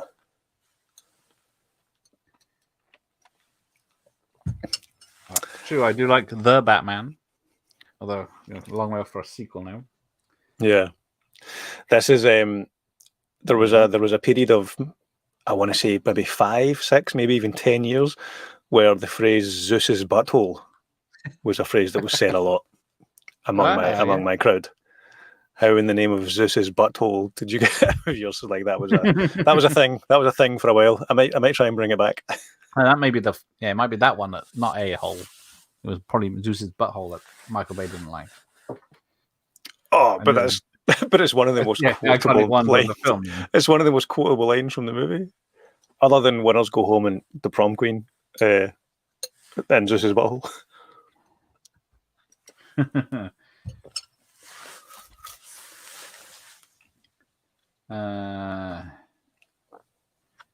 But yeah, it is an ingenious way that he throws it has to be a wheel to roll Yeah. and then push the lever.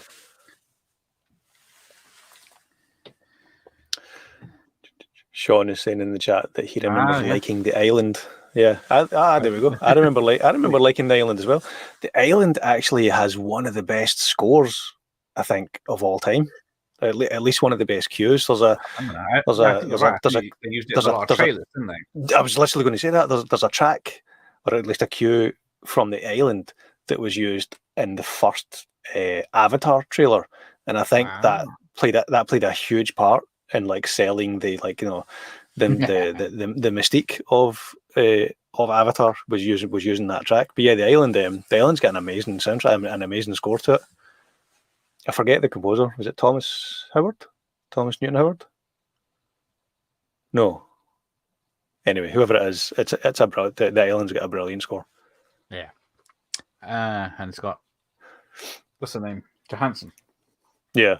And the other. Yeah, Scottish almost like a pre-super famous Scarlett Johansson. Yeah. Yeah. Because she did have a lot, was it? Eight-Legged Freaks and I'm trying to think the other one. Ghost World. Ghost World, that's I think. And Lost in Translation, I think, was around that time as well. Yeah. That's why it's brilliant. I was like, wow. Will Smith was cool. Oh dear. Yeah, he hasn't done much.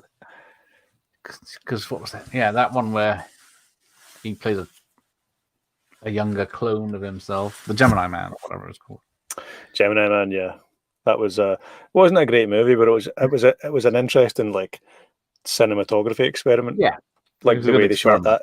Like a super high frame rate of like 120 frames a second or something like that. But it's like, but there was only 4 cinemas in the world that could show it at that high frame rate. Just like, well, you know. But I remember when they did that for the Hobbit, and they released the Hobbit in high frame rate, and I was like, guys, this is not good. It looks like a video game. Like this is, you know. I'm not a big fan of that. I'm the kind of annoying guy who, when I'm in your house and if I see your TV has like smooth motion or cinema motion or tray motion turned on, like I'm not leaving until I turn it off. Like I'm fixing your TV, and you will be grateful whether you think you are or not. Not like a soap opera. Yeah. Yeah, I haven't seen Birdie. Every rental I had in the day had a trailer for Birdie with Nicolas Cage in it, and it looked depressing as hell. So I don't think I've seen that movie either.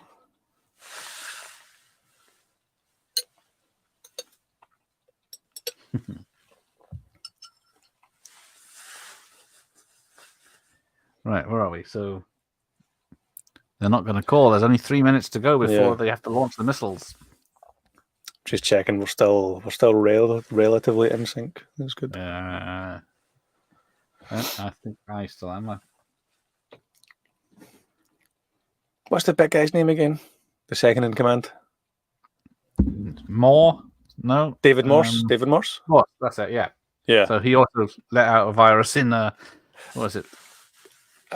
12 Monkeys. I was literally going to say that. I was like, the first thing that popped into my head is him with that stupid ponytail. Yes. And 12 Monkeys. Yeah. Yeah, he appeared in that scene at the end where he's at the airport security and he's like, look, you can't even see it or smell it. Yeah. Nasty. And what was it? Long Kiss Goodnight and Green Mile. So he had a big one. Oh yeah, Green Mile. Yeah.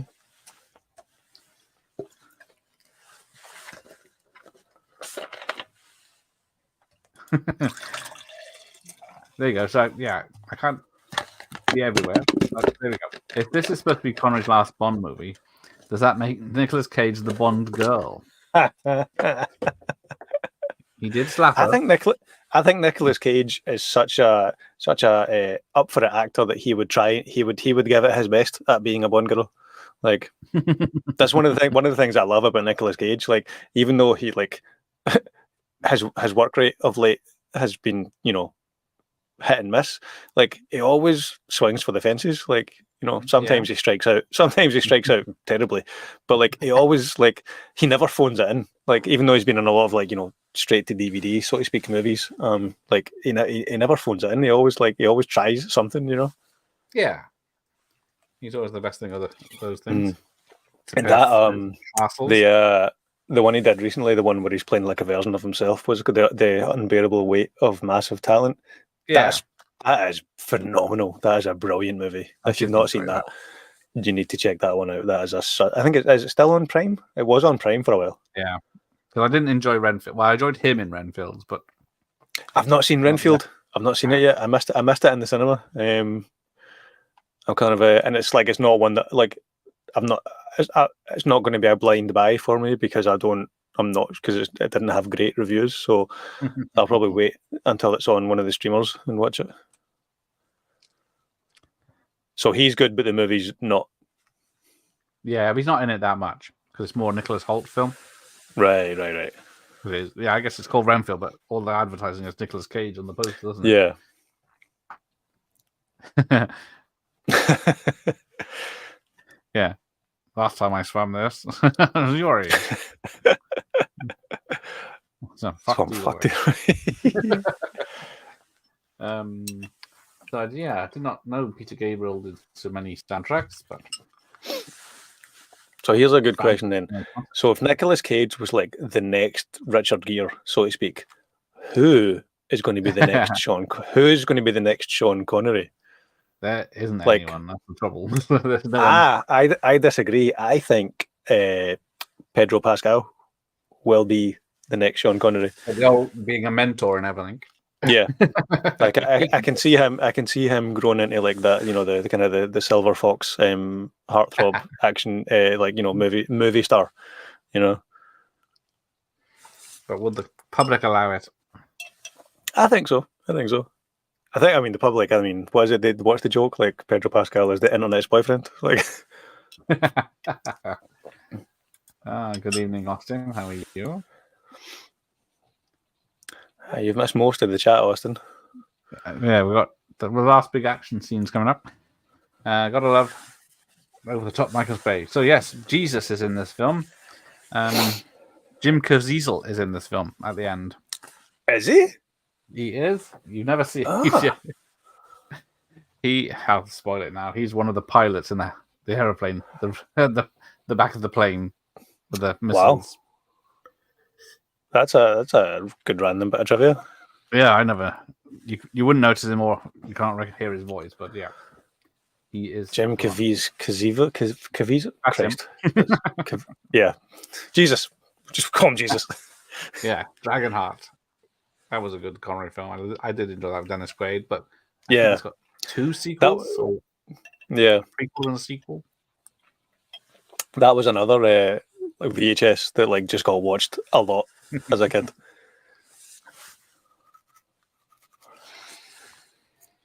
What was the dragon's name again in Dragonheart? Draco? Anyone? Draco. That's right, yeah. No, I think it is. You see, Pig. I liked Pig, which was weird because it's like there's a story about someone steals Nicolas Cage's pig and he has to go back and get it. And you think, oh, it's John Wick with a pig. But it's not.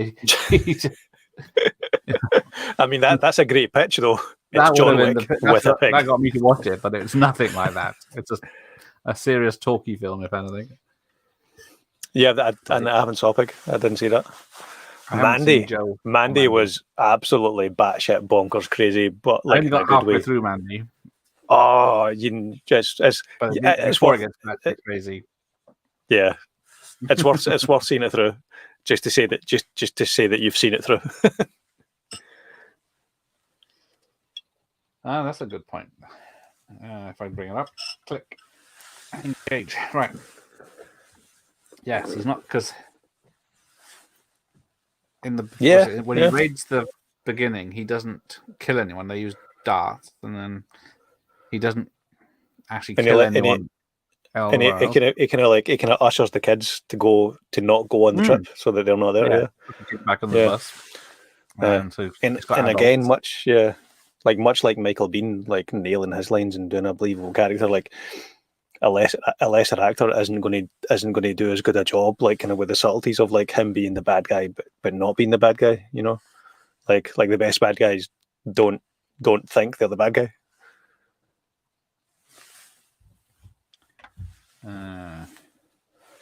See Henry Cavill playing down other Henry.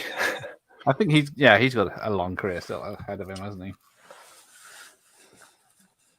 I don't know. It kind of feels like the thing with Superman and with The Witcher. Like, I think people are maybe starting to think, wait, is he the problem?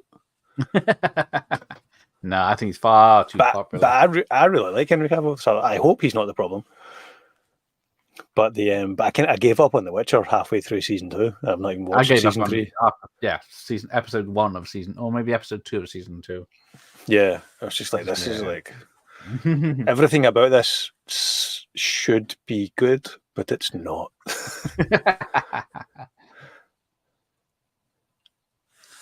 Yeah, his whole team turned against him and his cause because they got greedy. Yeah, they want the millions, not the millions for the families of the people that have fallen.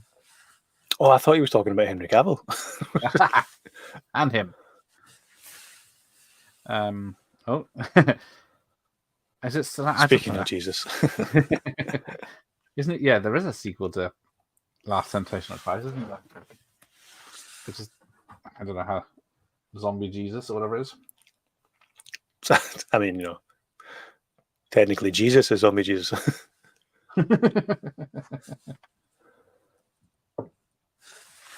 Oh, there's a film called Jesus Revolution on Netflix, is there? Don't know that one. Oh, it's about Jesus. Apparently, these planes are wrong for this film, for what they're doing or something. They're not the right planes for the Air Force. I don't know. Someone got up at you. Is that a random IMDb trivia? Yeah, the wrong planes are used. Well, they're not part of the Navy or whatever, the Air Force. Oh yeah, I think I must have seen a TV cut of this because I do remember. Tony Todd's death isn't where he gets impaled. I don't think that bit was left in. I think you just see him fall and assume he's on spikes.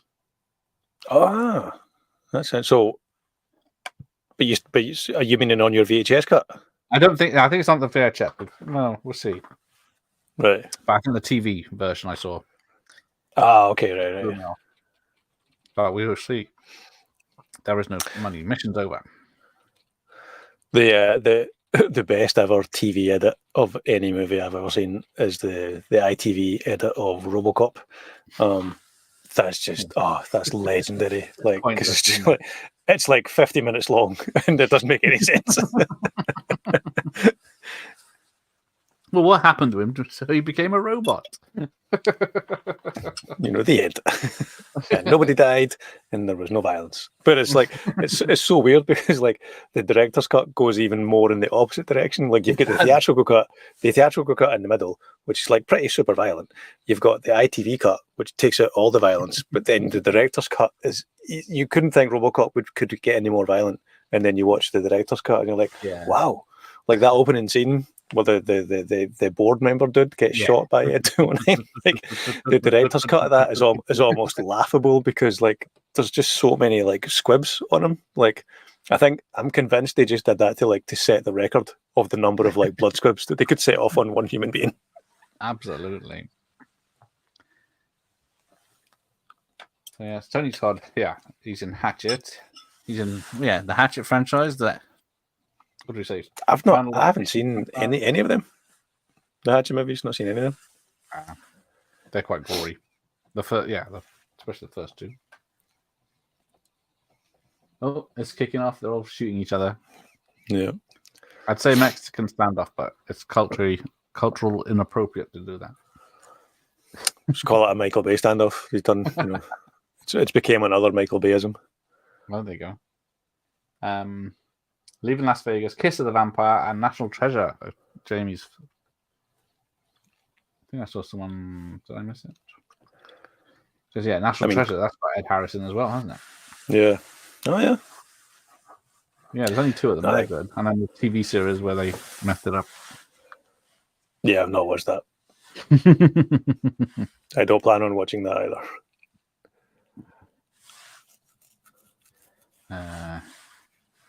But yeah, it's the same. What's it? That's on Disney, isn't it? Yeah. So you've got National Treasure, the Willow TV Yeah. series, all bombed. Wait, did they remove National Treasure as well in the same way that I they don't removed think so. I Willow? think that's still there. Yeah, just Willow was written off. Yeah, you're Yeah, absolutely right, Franz. Yeah, David Morse is like he's one of those like character like friend actors who's just like he's always good in everything that he does. What's he up to? So Joe's doing a Halloween 5 watch party tonight, which I guess is late our time. Which one is Halloween 5 again? Hang on. Oh no, the one with Michael Myers. The one with Michael Myers. And the young girl who can't speak. So yeah, you take a great child actress and give her no lines. Oh, Sean Connery's in the bath. And then we get the Rocket Man speech.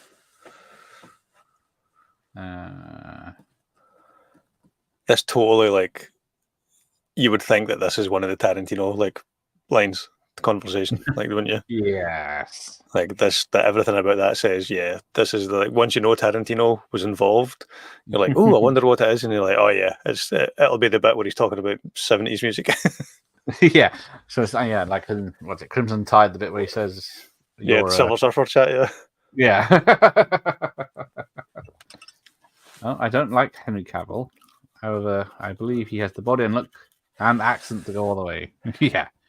Yep. He's got. Can't argue with that. With me. And we know he can grow a good mustache.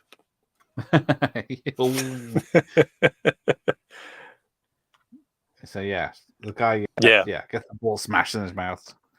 That is a pretty cool bit. Yeah. See how the stuff was it adrenaline he has to inject or some chemical, but it's movie juice.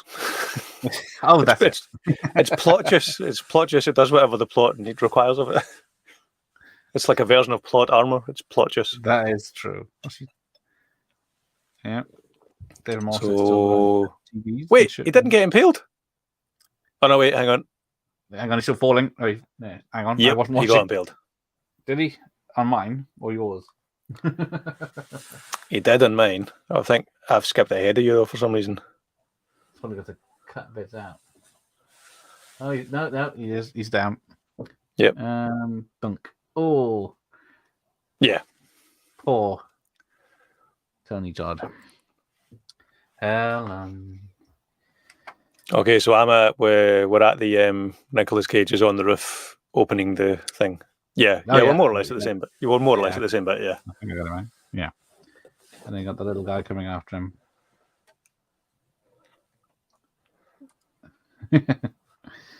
Yeah, there you go. That's RoboCop's line. Yeah. Yeah, because there's the scene in the director's cut because the camera swings around to show he shows him getting shot in the head from behind and then spins around to show him the damage done to the front. Well, it's really brutal. Yeah, Murphy getting killed in the director's cut is like again, Joe. you wouldn't think how could that be even more violent than the theatrical cut?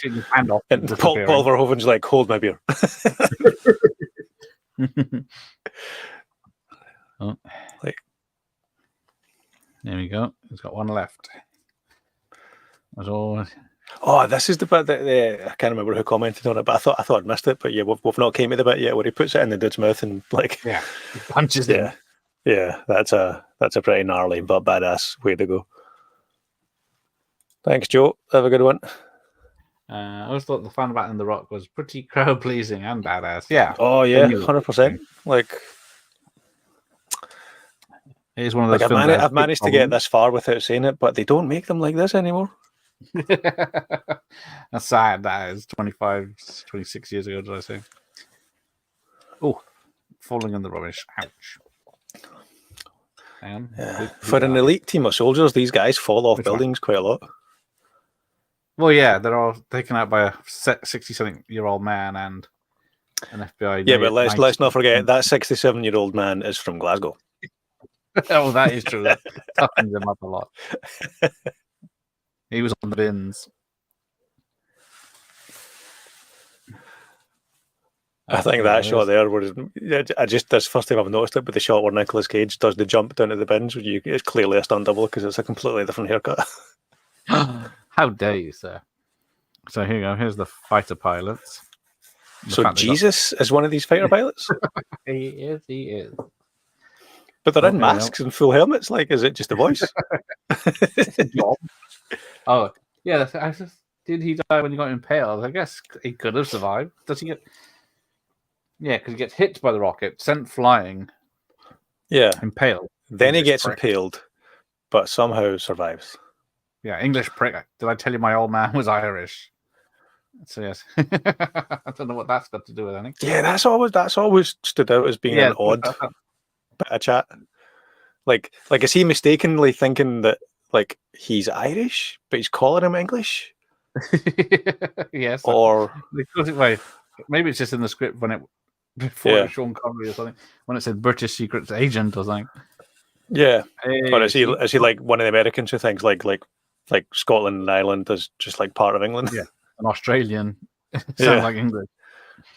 So Dr. Impossible's here. He says it's a James Bond film too. Late even to use that. Yes. Just in time for the I feel like I've shat on that theory too much, so I'm just gonna let it go. So good evening, Doctor. I thought Connery was from Edinburgh. He is, but we're talking about the character of John Mason is from Glasgow. Does he say that? Yeah, when they're reading his file. I thought so. I thought that something stuck out to me the other day, and I thought couldn't pick it up. like Nicolas Cage's like lab buddy is reading the file, and he's like, "Place of birth, Glasgow." I guess same thing. I'm not taking that bait either. That bait staying on the floor. Luck of the Irish. There you go. Here we go. You got 6 fighter jets. So these are the canonically incorrect or historically inaccurate fighter jets you're saying? Hang on. Oh, this is the bit. This is the gnarly death scene. Yeah. But see, it's already. I guess Nicolas Cage gets out of the way quick enough, but yeah, it's still in the room. So you got a whiff of it. So here's something I remember always wondering as a kid: like, is he like jittering and kind of like freaking out because of the effects of the gas, or because he's just I think it's because he really doesn't want to inject himself. Like I always remember as a kid wondering. I think my first thought was like, oh, that's the effects of the gas. That's why he's acting all feared, worried. But then, like as an adult, I'm looking at it thinking, is he just doing that because he doesn't want to inject himself? I think there would be hesitation, wouldn't there? But yeah, it's so funny movies that you watch as a kid, and then like you form opinions or you explain away things from in your child's mind. But then when you watch it as an adult, you're like, oh, that's what that meant. Like I remember watching Pulp Fiction when I was way too young to watch Pulp Fiction. I remember enjoying it, but not really understanding a lot of it. And then I remember watching it like 10 years later as an adult, and I'm like, oh, that's okay. That makes sense. Yep. There we go. But yeah, I don't know why the green smoke. Surely, if the terrorists could have done that, if they knew why they were carrying green flares. But the plot reasons. That was it. Yeah. So yeah, green smoke. Abort. But they still drop a thermite missile, which just. Where are we seeing Jesus? He's in the cockpit. That's all I know, and he's listed in the credits as James Cazeel. I wonder if that literally was just a voice role for him. I don't know. I guess he can just sit in the cockpit, couldn't he? Hmm.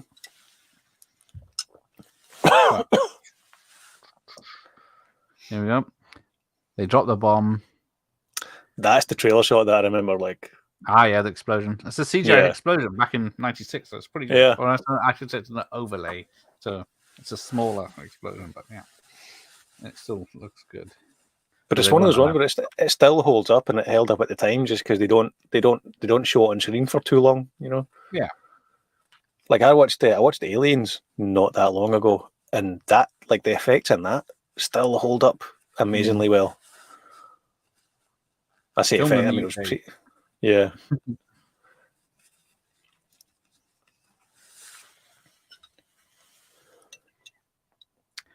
Typical. I can't find it. Catching up on some of the comments here. Yeah, that's a good point. Where did I get to? Lucky Irish. Oh, okay. Oh, got slightly controversial on another stream. Something to do with Infinity Pool, friends. I've not. Yeah. I've not been keen.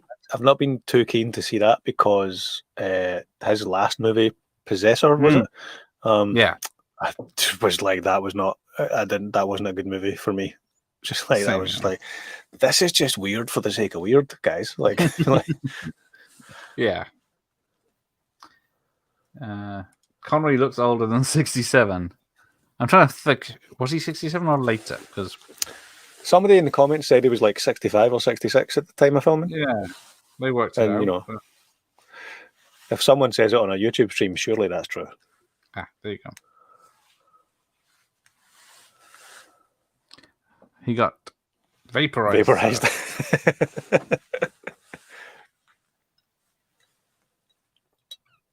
Typical. I can't find the plane thing. Right. Yeah, his Cronenberg son follow the old man. Yeah. Well, I'm not 100% fantastic on seniors.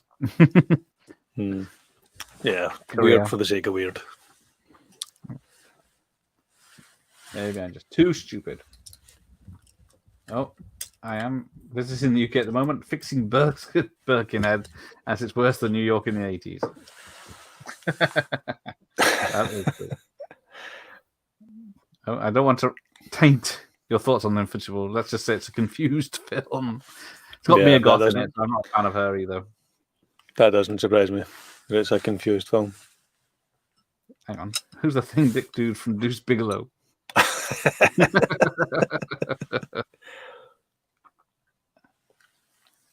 So why does Mason give him the location of the secret things? It just means the cops are going to be after him if they find out. Or the FBI or the government when he finds out aliens and stuff. It's not going to be valuable. He'll be killed for it. I think, like in his mind, I've always thought he's kept it a secret this long, and he's wanting to pass it on to someone else who he can trust to do the right thing with it, whatever that right thing may be. That was my take on it. But yeah, Forsyth knows. So yeah, there was going to be a sequel. Well, there was an idea for a sequel where Nicolas Cage is on the run from the government because of what he knows now and has to have Mason's help, and they're on a road trip, country chase or something. But yeah, I can't. Yeah, I kind of like that. This is a one and done movie, and it is a classic. I mean, it's a Criterion film. Yeah. I come to Bodman, Bob. The Jack will be gone in a flash. Oh dear, Bodman's got the bad guy kids as well, is it? It's already gone. It's already gone. There you go. Austin was way ahead of me. Everybody knows. with a body can vaporize. Oh yeah. Yeah. Yeah. Oh yeah. So now they're married. And then you got if it's a microfiche, how is he seeing? It's just a little microphone. Yeah. Has he not got like that little yeah, it's got a little magnifying glass in the car bouncing around and yeah. Something tells me Nicolas Cage's outfit here was his choice. Yeah. Obviously the Hawaiian shirt and the hat. Yeah. Silver. Yeah, he's wee magnifier, yeah. But then was he just married in that church and then raided it, or was he married and they've been driving across country in this car with all the cans on the back. I would like to Dedicated. believe they were married in that church. And then stole the thing. Yeah. So there we go. 2 hours, 11 minutes of film. And here's a random bit of trivia. Would anyone like to guess what movie Disney Plus has suggested I watch now, having just watched The Rock? Ooh, what do they have? So I'll give you a clue. It's a movie from 1996. Oh, right. Flubber. And it was probably the highest grossing movie that year. Independence Day. Yes. Oh. Yeah, Disney Plus has suggested I watch Independence Day. I forget that was Fox. Yeah, which I showed that to my kids a year or two ago, thinking they would love it, and oh my god, they were so bored. I was like, what? How can you? This is like, and I'm trying to explain to them like how much of a big event this was when I was their age, and they could not be less interested. They were like, we don't care. Why are you making us watch this movie? Well, yeah. That's like a daily occurrence in my house. The kids are complaining that I'm making them watch a movie that I like. Yeah, mine wouldn't watch Return of the Jedi. It was rubbish. And I have yet to watch. So we've got 3 kids in the house between us. And their ages, like right now, it's a 7 and 9-year-old and a 13-year-old. And for the past 5 or 6 years, I have been trying to get them to all watch Star Wars, and I've failed miserably. Yeah. I managed to get them to watch Rogue One at one point. Like, of all the Star Wars movies, the only one they've seen is Rogue One. Which, you know, isn't the worst Star Wars movie. Yeah. But yeah, none of them are interested in Star Wars at all. No. I tried Flight of the Navigator and stuff like that. We did during lockdown. We did a family MCU movie marathon over the course of most of lockdown. But I think back then it was it up to the last one in that marathon was No Way Home. No, sorry, Far From Home. So 24 movies or something like that. But yeah, anyway. So that was The Rock. Still Michael Bay's best movie. I think most people can agree with that. Yes, I think Criterion, like we said, it's the only one they've done. Yeah. What's he done? What did we say he's done? What's his last film? Ambulance, we said. Ambulance. Yeah, I think Ambulance was almost a return to form, I think. Like, a lot of people did think it was his best movie since The Rock. Certainly one of the, I think Ambulance is probably in his top 5. Yeah. I wonder what he's got planned next. Like, I was just trying to find, but as usual, this plays up. Robo-Apocalypse is in production, and Untitled Bounty Hunter Project out, a TV show that is. Wait, so Michael Bay is directing a movie called Robo-Apocalypse? Yeah, it's based on a book. Ah, okay. I read the book, but so head of digital. Look forward to that. As I said, I'm a big Michael Bay fan. Yeah, because like I said, 6 Underground 2019, Transformers Last Night 2017, 13 Hours 2016. So it takes a couple of years to do a film. Yeah. Safety coordinator Christopher Desmond. It's mad to think that he's made 5 Transformers movies. Like, yes, and it's like the sheer undertaking, like just the mammoth logistical yes undertaking of making 1 Transformers movie, let alone 5 Transformers movies in the space of less than 10 years. Like, that's mental. Highlander, yeah, another Connery classic indeed. Yeah, playing down under hated Independence Day. Ooh. It certainly hasn't aged well for me, but maybe that's a generational thing. I'm going to assume that you're quite young then, playing down under, because if you were a teenager when Independence Day came out and you didn't like it, I question your life choices. Ooh, no question. Right. let's take that away. Get through these things, and then we can call it a night. We always thought Mars Attacks was better than Independence Day. Very different, Very different films, but same story. Yeah. Given the choice, I would always choose Independence Day to watch. Yeah, I think I would. Connery got $2 million for Highlander 2. No surprise. Worth every penny. Yeah. He was like, guys, the script doesn't make sense. Here's $2 million. Cool. The script makes perfect sense. I think he had 10 days. Less than 2 weeks' work on that. That's not bad. That's not bad. That's why he was the governor.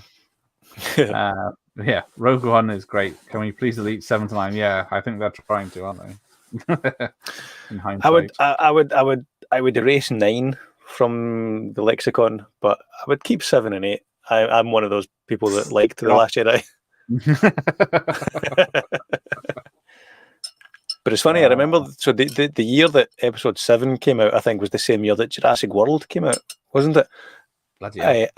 And that was, I remember being way more excited for Jurassic World, because Jurassic Park was as one of, if not my favourite movies of all time, and so growing up, I was more, Jurassic Park was like my Star Wars, when I was growing up. So the fact that they were bringing back Jurassic Park, I was like way more excited about that than I was about them bringing back Star Wars.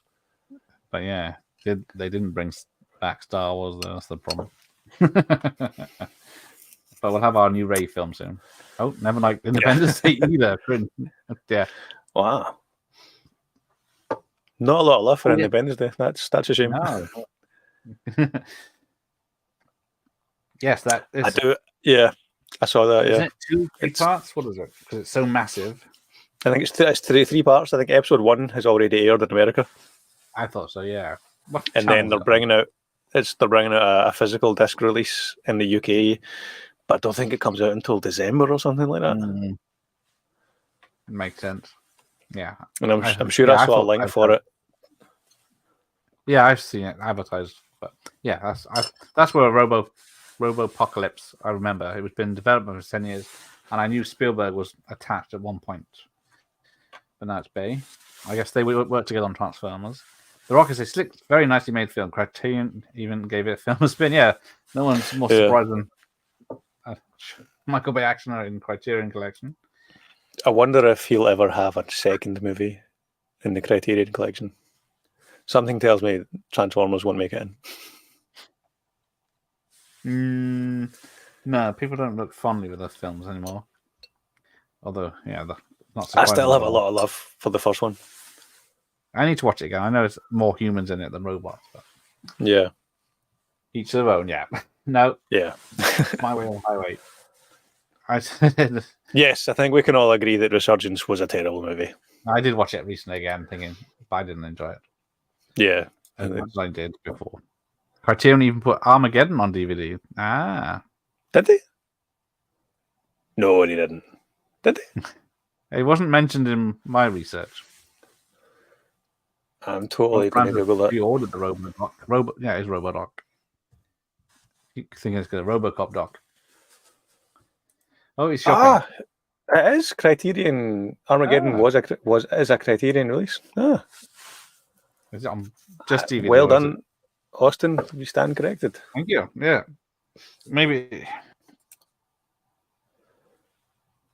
Yep. Oh, I should know that. I literally own that Criterion DVD. Now that I see the cover, I'm like, oh yeah, I've got that. I don't think I own any Criterion DVDs. No. Common am I?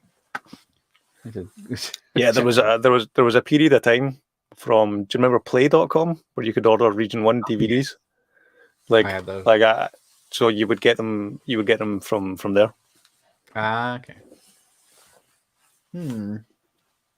Let's see what I've got. Yeah. Nothing here anyway. It was a 2-disc set way back. Yeah. I wonder why they said in the trivia this was the only film. Yeah. I just googled it to check it, and I recognised the cover. Like I've got that actual DVD slipcover like somewhere. Well, you keep saying you got all of these things on the DVD. I know. Eventually, once I do, I'll do like a here is my collection video when I have like some semblance of organization.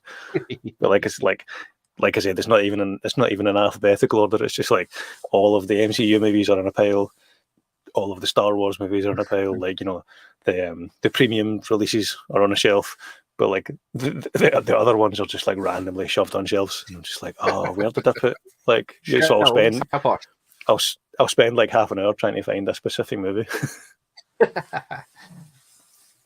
There you go. Oh, it's very early. It's not even anamorphic. Oh dear, not worth watching that.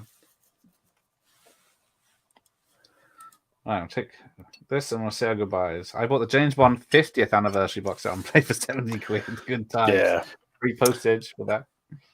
I missed the Play.com days. It was simpler times. It was always like $9.99 for like the movies. Like, and you would $9.99 free postage. Yeah. No tax. Yeah. Because it came through from Jersey or something. Yeah. Like the vast majority of my DVD collection, like pre-Blu-ray, was Play.com. Like I remember doing that thing where there was like an online community where people would, like, you know, because you could hack your DVD player to play Region 1 DVDs with an all-in-one remote. So I remember finding this forum on the internet where like people would just, like, you know, it was like a pay it forward type thing. Like people would just, one guy had the remote and he would send it to another guy, another person. I guess they would do the code. But then you wouldn't post it back to that guy. You would post it to the next person in the chain so that they could unlock their DVD. So it's like, there was like pre-Facebook, like, you know, all of that stuff. It was like a random message board on, I think it wouldn't even be Blu-ray.com because it predates Blu-ray. It was just a random message board somewhere that I found where people were set. You know, you would send the remote, the all-for-one universal remote that you could hack your Sony Blu-ray DVD player to play Region 1 DVDs. Yeah. I think, good times. I just had to enter a code. Boom. Crazy though, they just couldn't do that straight off. Yeah. But yeah, I used to import from America because it, like, back then, like we said, it'd be in the cinema in America and then 6 months later it'd be in the cinema over here. But by then you could rent it or buy it on DVD 3 months. Yeah. Or it was in the cinema here. Right, there we go. So yeah, so I guess the 50th anniversary was up till what? Die Another Day. I think so. Yeah. Yeah. That's not bad, is it? 20-something films. I mean, it's not the best Bond movie to kind of end a collection on. Put it in upside down. You say Die Another Day, and I can't think of anything other than the terrible surfing CGI shot. Yeah, that's so bad. Unfortunately, not. I luckily think about what's her face coming out of the sea, but well, I was going to say that's probably like the second thing you think of is Halle Berry in that movie. Yeah, yeah, because remember they were talking about, like, there was plans for her. Jinx was her character, and there was talk about her having a spin-off movie. But, you know, that didn't do it. Nothing came of that. Yeah. Wait, was Die Another Day Brosnan's last Bond? I think it was. That was his last Bond movie, wasn't it? Yeah. That's a shame that he went out, because GoldenEye is brilliant. Like GoldenEye, again, I think with Bond, I think it's always like it's a generational thing. It's like, you know, whichever Bond was in the cinema when you were a teenager, like, that's your Bond. So, like, I remember seeing GoldenEye and was like, oh, this is amazing. So, like, I always think of Pierce Brosnan and GoldenEye has been like my favorite Bond. I see. Yes. Right. Francis. Skyfall came out the 50th anniversary, or was it the 60th? When are we up to? When Skyfall came out? 2012. Bloody hell, is it that far back? No, Christ. Yeah, I guess that would be 50th. Maybe it was the 40th anniversary. Right. Yeah, I'm sure I saw Skyfall pre-kids. So I think 2012, 2013. That's how we gauge things. Yeah. Yeah. Just like life before kids and life after kids. Yes. Yeah, Skyfall was a pre-kids movie. You answer this one. I'm going to enjoy this. Right. Is 4K really better than Blu-ray? For the most part, yes. But it's not as so. See, you've opened the can of worms here, so I hope you've got another 4 hours for me to go into the minutiae of the technical details here. So the jump from standard definition to HD was massive and was easily noticeable. I think the jump from HD to 4K isn't as massively noticeable, but there is an improvement with a few caveats. The better your home setup is to take advantage of 4K, the better it's going to look. Plus, a lot of the whether a 4K transfer looks good is as much down to the actual care that goes into the actual 4K transfer process. Whereas that wasn't an issue for DVD or Blu-ray. I don't think like DVD and Blu-ray, they just they just like scanned it, put it on DVD, released it. It looks great. VHS to DVD was the same, and Laserdisc to a certain extent. But like when it comes to like a 4K release, there are examples of 4K discs that look worse than the Blu-ray because of they haven't taken any care with the upscale, because there's a lot more that goes into to releasing a movie on 4K, whether it's upscaling like a 2K scan or whether it's rescanning the film negative. Like 2 examples to just quickly give you that gives to both good and bad. Jaws on 4K as a reference quality disc. That's a movie from the 70s that was shot on film, but they took the time to properly do a 4K scan and restoration and bring that out on 4K, and it looks amazing. Pirates of the Caribbean, shot on film in the early 2000s. The 4K release of that was terrible. Looks worse than the Blu-ray release.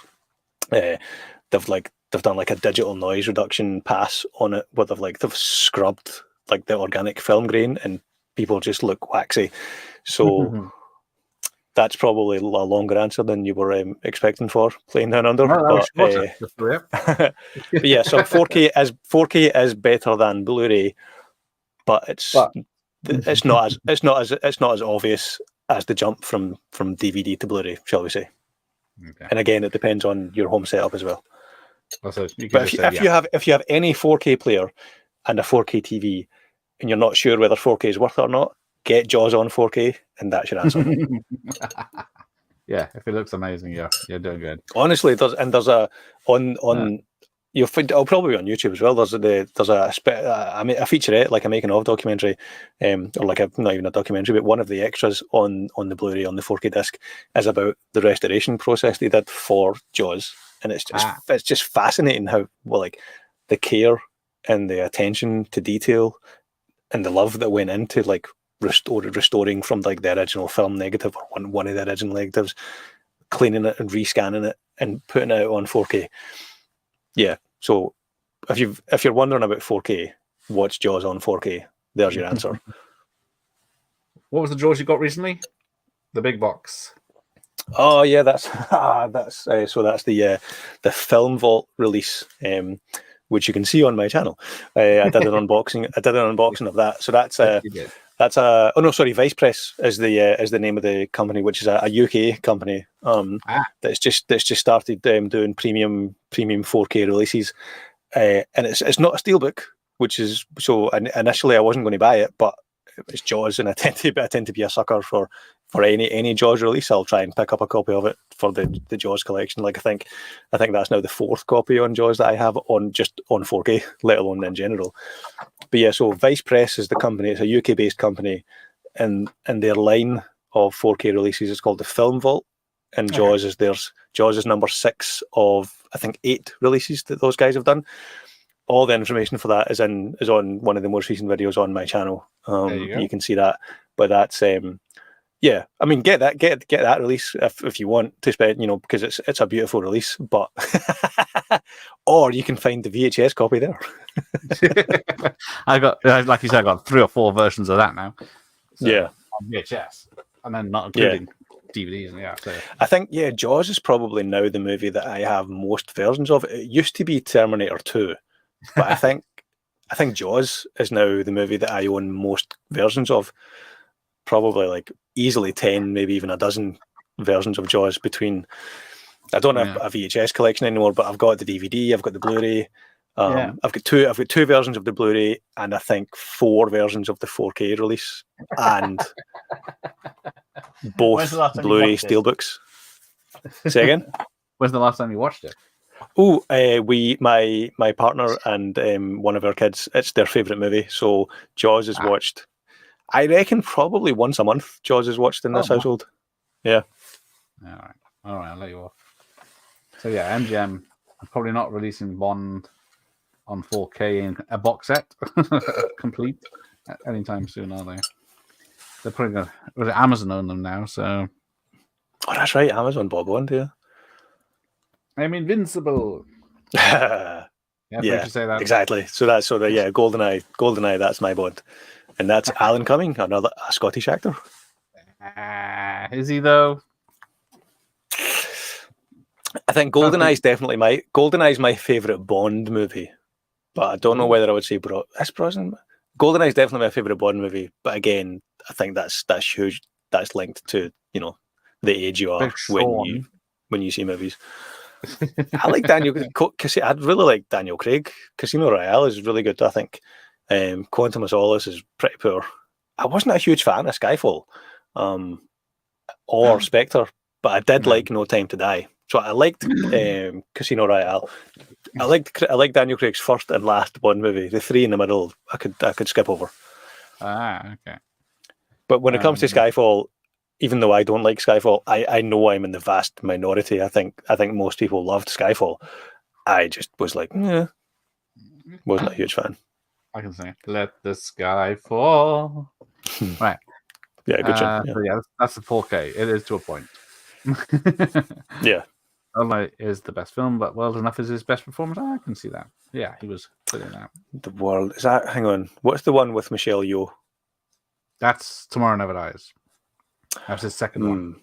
I think the third. Yeah. Yeah. So. I think the Brosnan Bonds. Then there's the release order is also the preference order. It's pretty much everyone goes for that. Yeah. So if you have the proper 4K setup, you will see a big difference. If you're plugging a DVD player into a 4K TV, you're not gonna. Yeah. See, Sean was able to say in one sentence what took me 20 minutes to go through. A series of hour-long videos coming up on the news channel. Yeah. This is why 4K is good. Have a seat, get a cup of tea, and turn your phone off for the next 4 hours. Yep. Because it's 4K, 4 hours. Do you say that, Sean? But as bad as the Terminator 2 4K transfer is, do yourself a favour, or don't do yourself a favour. The Pirates of the Caribbean, the Curse of the Black Pearl, the first one. I've not even watched the other ones on 4K yet, but the Pirates of the Caribbean 4K has overtaken Terminator 2 to be the absolute worst 4K transfer. I think Jeff from Films at Home on YouTube has got a brilliant video where he basically just he rips into the Pirates of the Caribbean release, like he does frame by frame comparisons, and he's like, "Look at how bad this is." But what about the Godfather ones? Oh no, I've got to disagree with that. I thought the 4K transfers on the Godfather, because I watched them when they came out fairly recently. Was it? Yeah, recently, wasn't it? Yeah, I didn't think people complain. Yeah, I didn't see anything bad with them. Although in saying that, I went straight from the DVDs of The Godfather to the 4Ks. I never actually owned the Blu-rays on The Godfather, so maybe can't quite say that. But I wouldn't say the 4Ks looked bad objectively. But yeah. Cameron loves his teal and DNR. But yeah, he won't. I don't know if it's Cameron that was a big fan of the DNR. Something tells me that he would not be for that. I can see him wanting to. Film, otherwise, we don't get released. Yeah. Anyway, they're really nice. Disney's the bastards for scrubbing the films. They do that a lot. Yeah. I'm trying to think of other examples, and there's plenty of them. But the Pirates of the Caribbean one, some of them, like I said, Marvel films on 4K, isn't it? Say again. Some of the Marvel films on 4K aren't up to snuff, are they? Do you know? I've not noticed anything wrong with them, but I think because they're all apart from the first handful of the Marvel films were shot digitally, so there's less of a there's no film grain to scrub from them because they were shot on digital. But no, like I mean, Endgame and Infinity War are reference quality discs, I think, in terms of 4K. Yeah. But again, it's like there's two types of 4K, like in terms of the restoration. Like if you're, see, you've got me started again. If you're restoring an old film from the 50s, 60s, 70s, 80s, if you're restoring an old film that was shot on film, there's one way of doing things to release it on 4K. Whereas if it's a modern movie from 2020 that was shot digitally on 4K or 6K or 8K, there's less they can fuck up basically when they're putting out a digital film on 4K versus a movie that was shot on film. But no, I don't think the Marvel movies are bad in 4K. At least they say that special effects CGI is filmed on 2K and it's upscale. So yeah, so some of the CGI shots they're mastered in 4K. I don't think now, because most cinema projections they need a 4K version for 4K cinemas, like IMAX Laser, IMAX Digital, the new version of IMAX Digital, not the xenon lamps, but the IMAX Laser, they're 4K screens, 4K projectors. So at least like very, very current movies, they need to have a master in 4K for the CGI. But like not too long ago, they did master the CGI in 2K because the cinema screens were 2K. So when it came to a 4K release, the non-CGI shots were noticeably different than the CGI shots because the CGI shots were upscaled from 2K to 4K, whereas the standard talking head shots were already in 4K, which is like the opposite of what you would think would be the case. You would think that all the effort would go into making the CGI look good, and the shot of two people talking. Well, that's fine. That doesn't, we don't need to spend money on that. But they kind of did the opposite. Even movies like going back to Bond, Skyfall was shot. It wasn't shot in 4K, but wasn't shot in film. But that was shot in 2.7K and upscaled to 4K, and it still looks great. So it's even a digital film that's shot in a lesser resolution than 4K can still look great in 4K when it's upscaled, if they take the time to do it properly. Because Skyfall looks great in 4K. Hang on, you look familiar. Aren't you the guy that came over to England to see Oppenheimer? No, it's not. Yeah, no, that was Andy. No. He can talk about 4K as well. I should get you both on. Yeah. Andy's Andy does a lot. Andy's channel's got a lot of good 4K disc reviews. Like I don't have like the most modern TV at home, so like I can't really judge the 4K quality as good as other people. Like Andy's channel has got great 4K disc reviews.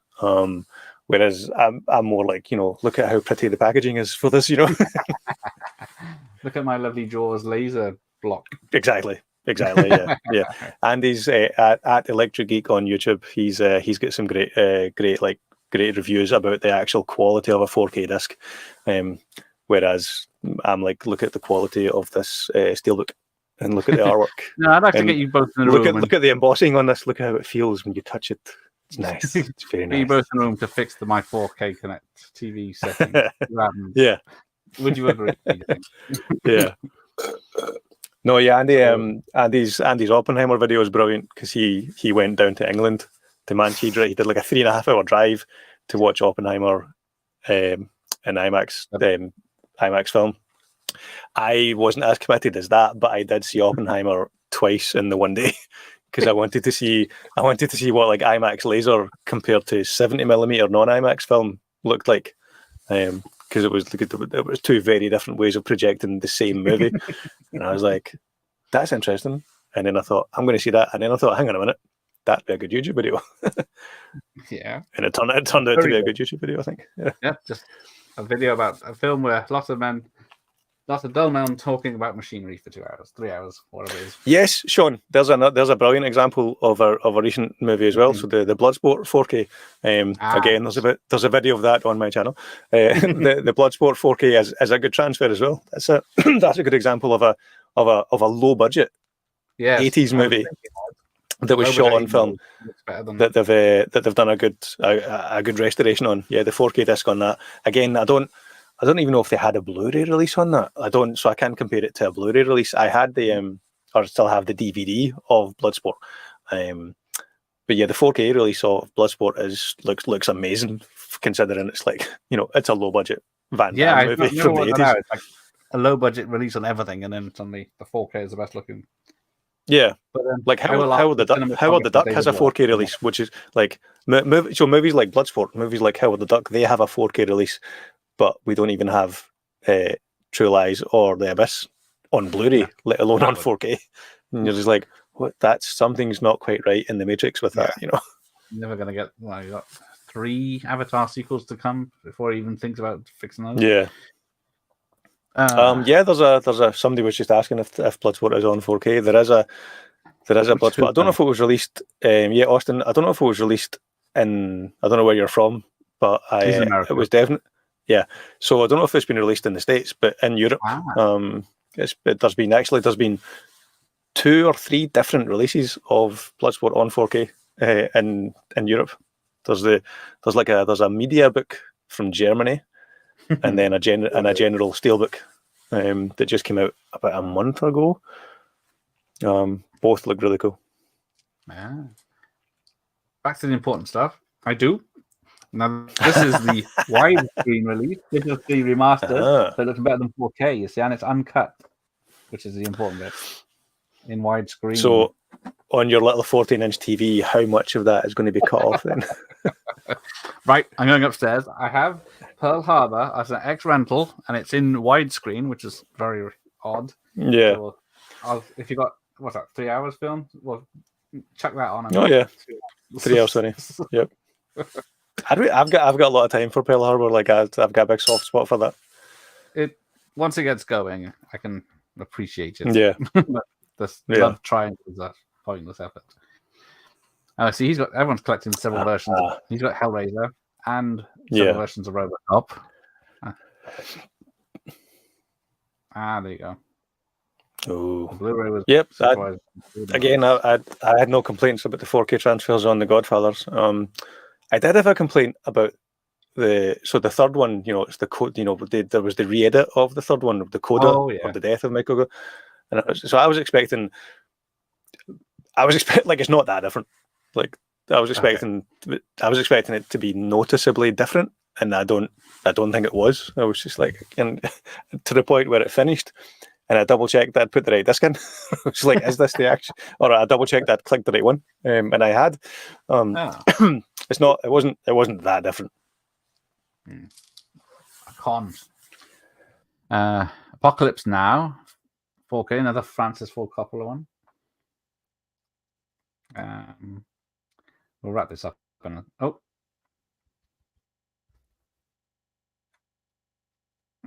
Can't hear you. Can you hear me? Or is it me?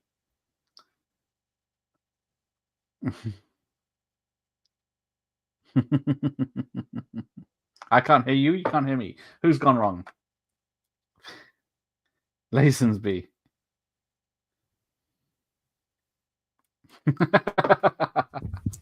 How's that? Oh, that's better. Got me. What happened? I thought it was me again. I muted my mic to cough and then forgot to unmute it. I'm dealing with amateurs. Yeah. Well, Dalton was supposed to be in his third film. There might have been female fembots or something in it, but female Terminators or something weird. Terminatrix. Yes, that's it. Yeah. Saying Bronze isn't it? Lazenby is the best. Ooh, some people. Jeff's favorite version of Bond from 101 and Bronson. Oh, Brosnan was good. Yeah, I liked Batman still. That was a good show. Yeah. I still think Bond is because it's such because Bond crosses generations. I still think everyone's favorite Bond is like, for the majority, it's linked to their age at the time when they were watching movies at the cinema. Like if I was 10 years younger, Craig would be my favorite Bond. If I was 10 years older, like it would be Dalton or Moore. I grew up like on Moore. Like Yeah, like as a teenager going to the cinema in the 90s, it was Brosnan, it was GoldenEye, you know. Yeah, because they all had a decade, really, didn't they? Yeah, because none of them reinvent the wheel. You know, they're all the same. They're all the same movie, more or less. You know, but Coming it's out just tonight. it's like just reinterpreted for each generation of filmmaker and film goer. You know, do their version of Bond. Right, let's just run through these and we'll wrap because it's way past my bedtime. Splash, yeah, they CGI'd hair over her bum when she jumps into the sea for some bloody reason. Oh, I don't know that. Yeah, it's on the Disney Plus. It's not only on the streaming channel. Lazenby was only good in. So what you're saying is I need to borrow your VHS if I want to see her bum. I sadly don't have it on VHS, but the DVD, Blu-ray are all intact. You will see her butt. I think if you've got the HD version, you'll probably see a lot more when she jumps in the water. Well, I don't want to give away too many spoilers, but to go back to the Jaws 4K release, and the opening scene of that with the 4K restoration and the HDR, you definitely see more than I think they had planned, shall we say. But it's a PG. Exactly. Yeah. It's a PG and you see more than... yeah. So that's a... I'll turn the brightness up on my VHS player and see what happens. That's how we did it in the old days. Exodus 4K. Of course, yeah. That's coming out for October, isn't it? That's it. And you. He saw it in IMAX in BFI. Yeah. I still haven't seen it. I really enjoyed it. It was good. I'm sure I'm going to enjoy it a lot, but I haven't got time. The Bloodsport 4K is 100% worth getting, Austin. The Steelbook is especially nice. You can see a video for that on my channel as well. But there's but yeah, so I'd say there's two good releases of that. There's the Steelbook release, which is a general European, like Europe-wide release. But there's also a MediaBook release on 4K, which I think is just Germany. So you could maybe get a copy of that from Amazon Germany, like Amazon.de. But the Steelbook one will be more widely available to get sent over. Okay. What? Oh, these young people today. I see. Now we got old school people with Dr. Impossible. Tora. See, none of that ILMG CGI crap with Tora. What's that? That was 60s or 50s even. I remember watching Tora as part of my uni course, and remember thinking it was shite. I just didn't enjoy it at all. But for some reason, it was part of this film and media course, like because there was something special about it. Oh yeah, so they can hear me. Right, let's wrap this up. Now owned by the mouse. Yeah, was that Tora? Is that a Fox film? Very heavy Scotch tape. That was VHS. Technically, they are Scotch and tape. So there we go. Good night, everyone. Thanks for joining me. Yep, thanks very much, guys. Thanks for watching. That was good fun. For more information about 4K, go and see Jimmy. To be fair, you're better looking at Andy Electric Geeks channel for actual 4K quality reviews. For 4K boxes, then. Yeah. for pretty boxes, you'll look at my channel. For 4K quality reviews, check out Andy's channel. Yeah. And for people that bring the boxes to show up on a chat on a stream, and if you and if you want a trip down memory lane and to look at VHX boxes, you can look at Gareth's channel. Oh, thank you. See, seriously, more is the best Bond. Hang on, still fighting out. Dalton was asked to be in Godline as well, but said no after long. Wait, because there are legal wranglings. Yeah, that's it. Probably the lady was supposed to be the third Dalton Bond. But I'm getting confused now myself. I don't know that. So I'm back Friday night with On Deadly Ground, as it's still Seagal September. So. Steven Seagal. Is that the one with Michael Caine? That's him. Wait, is that the one he directed as well? That's it. Yeah, that's not a good movie. I will be reciting the speech word for word. 10-minute speech at the end where he talks about the made with the world. It's like, yeah. Yeah, enjoy Anyway. that. Thank you. I will. All right. Good night, everyone. See you next time.